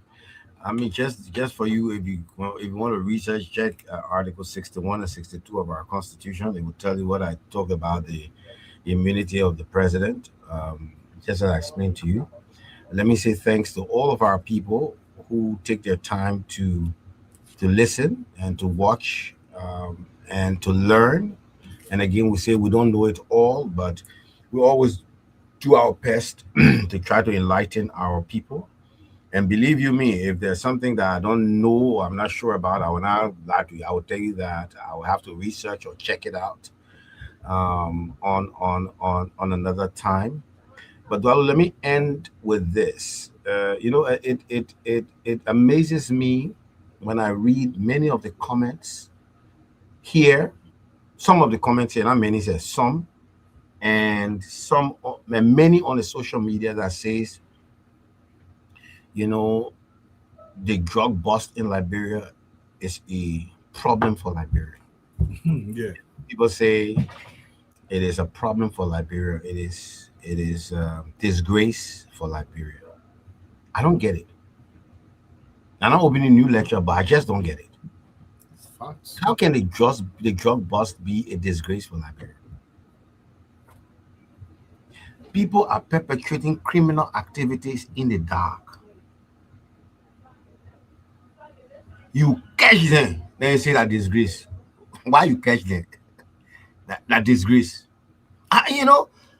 Sometimes, maybe that way my brain, I don't know what my brain can be. Maybe my brain, I don't know. Maybe because sometimes when you read a maybe you might explain that one in history lesson, maybe that was we are thinking. So you have a criminal cartel that's operating in your country for many, many years. If you say there was drug bust in London, in Belgium, and other things, and the people came from Liberia and they carry it from Liberia, I said, hey, the people embarrass us. That's a disgrace to Liberia. They took $100 million worth of cocaine in the plane in Brussels Airlines going to Liberia or something like that. I said, hey, Liberia, how you can embarrass us like that? Then that is a disgrace. That's right. But you got people coming from outside their own country, bringing and operating a cartel network in our country. We catch them, we bust them. Then you see that embarrassment of that bureau. So when that's what catch them. Yeah. This is the best thing that has happened to our country. To scatter a drug cartel. Then Liberians sit down and say, no, it is disgraceful. It means that Liberia is a narco state. So if we are close our eyes to them, or we're not finding people, we catch them, we're gonna be all right. I let the way you explain it. No, me, I let them make my thing easy. Me, I let no Yeah. people English business. Yeah. I'm going to LU. I can speak English. You know, but seriously, so if we're not going to catch them, we're going to be all right. Or because we want to save Liberia image, let's hide it so people can say we catch drug people in our country. I thought Liberians supposed to be happy and celebrating that we have busted a criminal network. I thought I wasn't supposed to be happy. And Tualu said something yesterday that you are hearing about corruption now because people are facing the courts. You are hearing the amount of money now that people are taking from because they are in front of judges and in front of courts. I thought we're supposed to be excited that now we're seeing that. So this kind of criminal thing happening because crime is always committed in the dark. Always. No criminal network operates publicly. They always hide themselves. Then somebody say, where it coming from? Why we ain't telling how the people enter the drug? We will find how they enter, but right now we're not catching it. We know where they were keeping them. And maybe it may not be that only place. Maybe they got other stock somewhere else. But you happy that we not catch the drugs, my people? Just say that embarrassment to Liberia, it disgraceful to Liberia. $500 worth of drug that disgrace for Liberia. So the $500 worth of drug we're supposed to hide it. Yeah. We're supposed to keep it secret. So we're not supposed to catch them. So that bad Joseph Boaga did by exposing the drug cartel, by arresting and putting it on public TV, that bad thing he did. That you say now that the worst thing that happened to Liberia now is embarrassed. My people. But I just leave it with them. You know, sometimes the people there will take somehow will fall down soon. We get out here, we get here, we get pressure, we get going fall down soon. But I don't understand it though. You know, because I was just going to close on something else, but I just saw the thing in the chat and somebody telling us say Liberia is disgraced because you discover drugs in your country. What? You're not happy? You're not happy? In the great United States of America, when they bust the fentanyl and all the drug, when they catch it, they can announce it. They can line the people up. When they find a way to get some little drug, load them from Colombia and extradite them, they can put it on TV. They don't know about bringing the Venezuela man and say bringing drugs in the country. The whole president go catch him from his own country. They brought him there. He didn't know what embarrassed. So Liberia busted a drug network. Then people say that's a disgrace on us for busting a drug network. I don't understand what will Liberian people want us to do now. But anyway, maybe Entecor will be able to clear my doubt, but that won't beat my imagination on Dwalu. I don't understand it. Yeah, thank you. I want people, they know how to do the politics. I'll have a very good 26. And Councilor Man, my people, the article system where it hurting my head. I don't know who really article here. No, that is not a bad article. It is not a bad law. The law was done for people to conform to themselves. It is Article 62 that strengthens 61. And 62 says, if the president commits treason, if the president commits bribery, if the president commits any other felony, that means murder, theft, corruption, all that kind of thing, if the president even violates the Constitution, or if the president even grossly misconduct himself, he should be impeached and moved from office. So that is why they tell you, if you ain't got the guts to do it, you can't blame the law. You can't blame the law. You can't blame the law. The law even lists all the crimes that if the president does, to the effect that I say, if the president gross misconduct in office, you must move him and then prosecute him. So if the president does it, if the president go bribe people to do certain things, or the president violates the Constitution openly, and the lawmaker they want to impeach him, what you want the people to do? So you can't blame the law. It is the enforcement of the law, and the people who supposed to enforce the law that then you blame. But the Constitution has nothing wrong. Anyway, Sorry. That's it. Any That's call? it, Cole. And Up for the to sake you. of the audience, just so you will listen on radio, Article 61 of the Liberian Constitution, the president shall be immune from any suits, actions, or proceedings, judicial or otherwise, and from arrest, detention, or any other action on account of any act done by him while president of Liberia pursuant to any provision of this constitution or any other law of the republic. The president shall not, however, be immune from prosecution upon removal from office for the commission of any criminal act while so he's you gotta president. move the man before you charge the man. Yeah, while he's president, if he commits a criminal act, you might remove him, then you prosecute him. All it says. They will get to that point, but I'll be too happy. But anyways, go, we'll pass it on to you. Yeah. Like, go, we'll play the video. No, you can actually play the video when I'm done explaining. Okay, go ahead. Go ahead. I'm going to explain. Ma, if you're not going to stay on, I wish you do, but at least listen to us backstage. I'm going to tell a very interesting story that you as a lawyer might find interesting since you people are so logical. Yeah. So we're having the independence celebration in Bassa. And I wanted to tell a story, and it's going to actually be written up when we get to Bassa. You'll see it written. It's about the death of Josiah F.C. Finley, who was murdered in September of 1838. Now, Josiah F.C. Finley was the governor of Mississippi in Liberia, which is what we call Sino today. He was the governor of the Mississippi Colonization Society. He was a very wealthy and prominent relative descendant of George Washington, the United States' first president. Finley was in Liberia supposedly as a preacher, but he was governor for the Mississippi Colonization Society, and he was also someone who had economic interests. I've said this before, that many of the ACS ventures in Liberia were economic. It's about money. Why am I talking about Finley today? Because the independence celebration is going to be in Bassa, and I like to insert history everywhere. That's what I do. But Finley, the last person to have seen Finley alive before his body was found near Bassa Cove was a notorious slave trader, illegal slave trader named Theodore Cano, because by 1838, the transatlantic slave trade was no longer legal. But you had people like Theodore Cano who were still engaged in selling human beings along the West African coast. And he was working with Pedro Blanco in Galinas. So remember, we talked about how the repatriated people settled in the midst of slave traders. That's right. Now, there's a couple interesting things. Cano, who wrote his account of what happened, he was the last white person to have seen, probably the last person to have seen Finley alive. He claims that Finley had gotten on his ship, his slave ship, which is weird.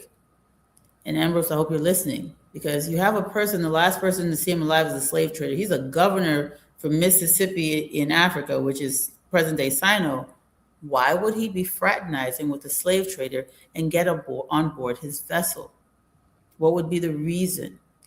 Cano, in his book, explains how Finley was on his ship, again, his slave ship, which probably had slaves on board, or was about to pick up slaves, or had just dropped off slaves. He was aboard the ship and he felt sick, didn't feel well. So Cano said, called for the crew canoes. The canoes used to take people from the ship to the shore, came in with insight and told them to take Finley to shore, where he was supposed to then walk from the beach to the town, which was in the evening by himself. Makes no sense, but this is what history recorded. And then he was found dead in the beach. They said they murdered him for some pieces of silver that he was carrying. And because they believe that this very prominent person was murdered, it's what led to what was history calls the Bassa Wars. Wars for retaliation. They wanted to retaliate against the people that they, at the time, Bassa people were called fishmen also at the time. They called them fishmen. They actually burned down the town, apprehended a lot of people, and even killed people in retaliation for Finley's murder. As we look at the historical record, many of us, and I'm not going to talk about for other people, I personally believe that Finley was murdered by Cano. He was the last person to see him alive. He was a slave trader, very unscrupulous character, had every reason to lie. And even his book that was written over a decade after Finley died, it recalls the story of how he told Finley, no, don't go. It's not safe to go at dusk and walk among the natives. There's no incidents prior to this of any European person being killed by fishmen or the Bassa people. So why would they look at a prominent person like Finley and murder him? And why would Finley have been walking on the beach alone, such a prominent person at dusk? None of it makes any sense. So the people that lived around the place his body was discovered were, I believe, unjustly punished. And I don't think people looked at it logically. I think what ends up happening is, especially at that time in history, a white man's word was greater than the word of an entire town full of human beings. And so the British and the white Americans and everybody was so appalled by Finley's death. And Cano said, hey, I sent him alive on the beach. It's those natives that killed this man. So one of the things I'm going to do is present the story in writing to remind people of some of the things that African people have struggled through. There was no Liberia at the time. There were settlements along the coast, Mississippi and Africa. All of these different colonizations. We had the New York Colonization Society and all of these colonization societies along the coast that were not quite united into a commonwealth at the time that Finley died. These are some of the things that happened prior to independence, the injustices that were perpetrated against our people by people of Europe and their descendants, just basically because, again, African people had no rights that white men were bound to respect. Yep. Not on the continent of Africa and not in the Americas and certainly not in Europe.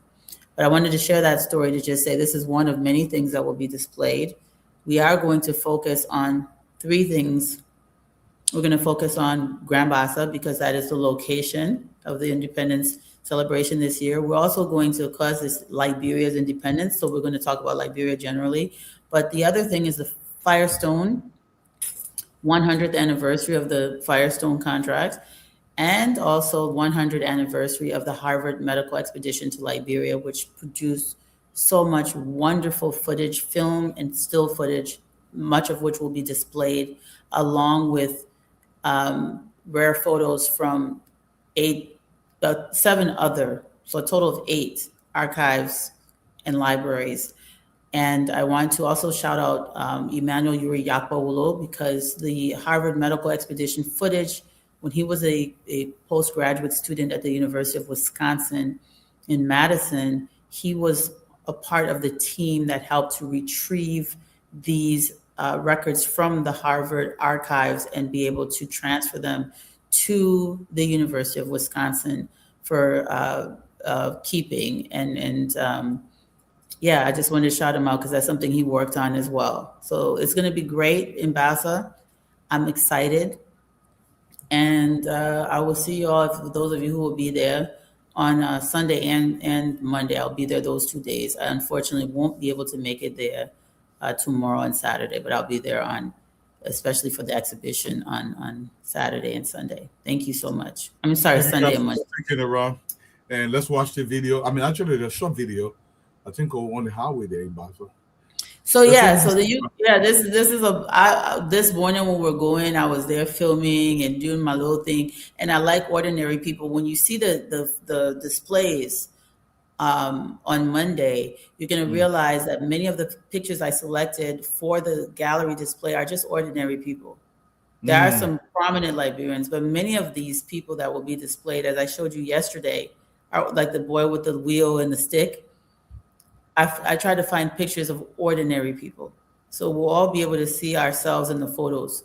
You know, lots of images of everyday people doing everyday people stuff. Thank you so much. Let's play the video. ROT to Grand Bassa.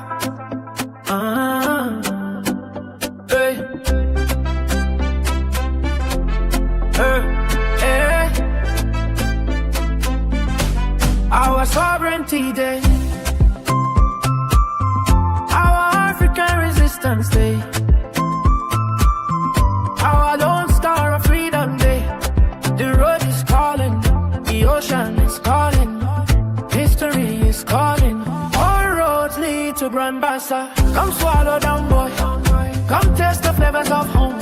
Come walk our golden beaches where the Atlantic whispers. Stories carried across generations. Come stand where history still breathes. Visit the historic landmarks. Yeah, the stories. Feel the legacy. Bring your family. Bring your friends. Bring your love for Liberia. 'Cause Grand Bassa is more than a destination. It's an experience, a people, a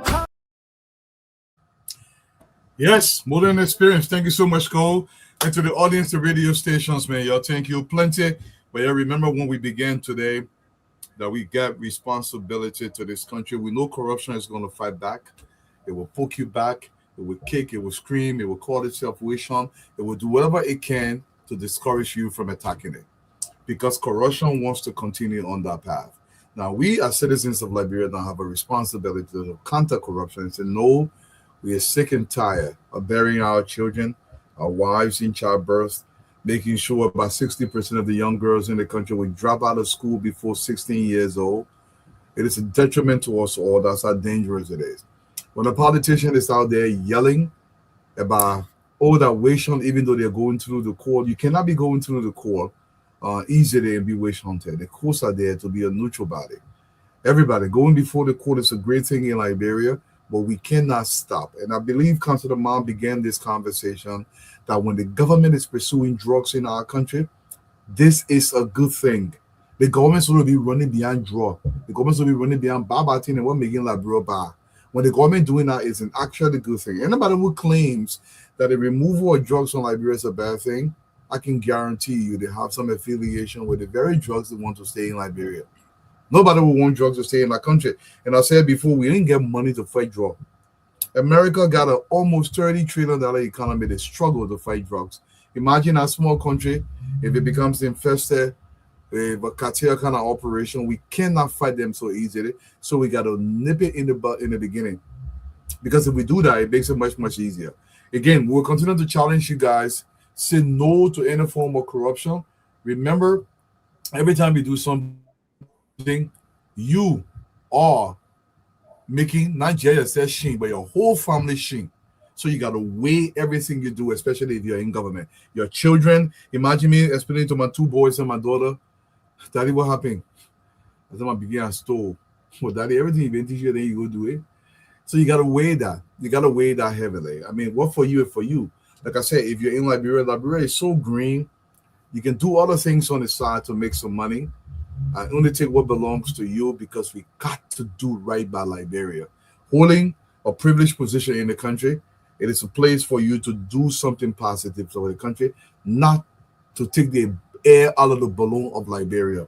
So again, Liberia, President Baka is on the right path. We have to wrap our hands around our country to make sure anybody who's involved in corruption, when they're being prosecuted, it should not be labeled as wishon, but rather a prosecution that is absolutely necessary. Once again, man, Cole, thank you for popping in here. Big shout out to you guys, man. I envy you. I wish I were there to go to Buchanan and enjoy the celebration. To our audience, we are thank you plenty. God willing, see you guys tomorrow. Tomorrow's Friday. Good night, everyone. Yeah, Liberia developing. This is the class reloaded. The #1 online show that brings the truth. Showcasing J&B and JKK progress all across the country. The Class Reloaded, we are online every day. Showcasing progress, Liberian way. Well, JMB and JKK, they're making the way. The Class Reloaded, we're shining today.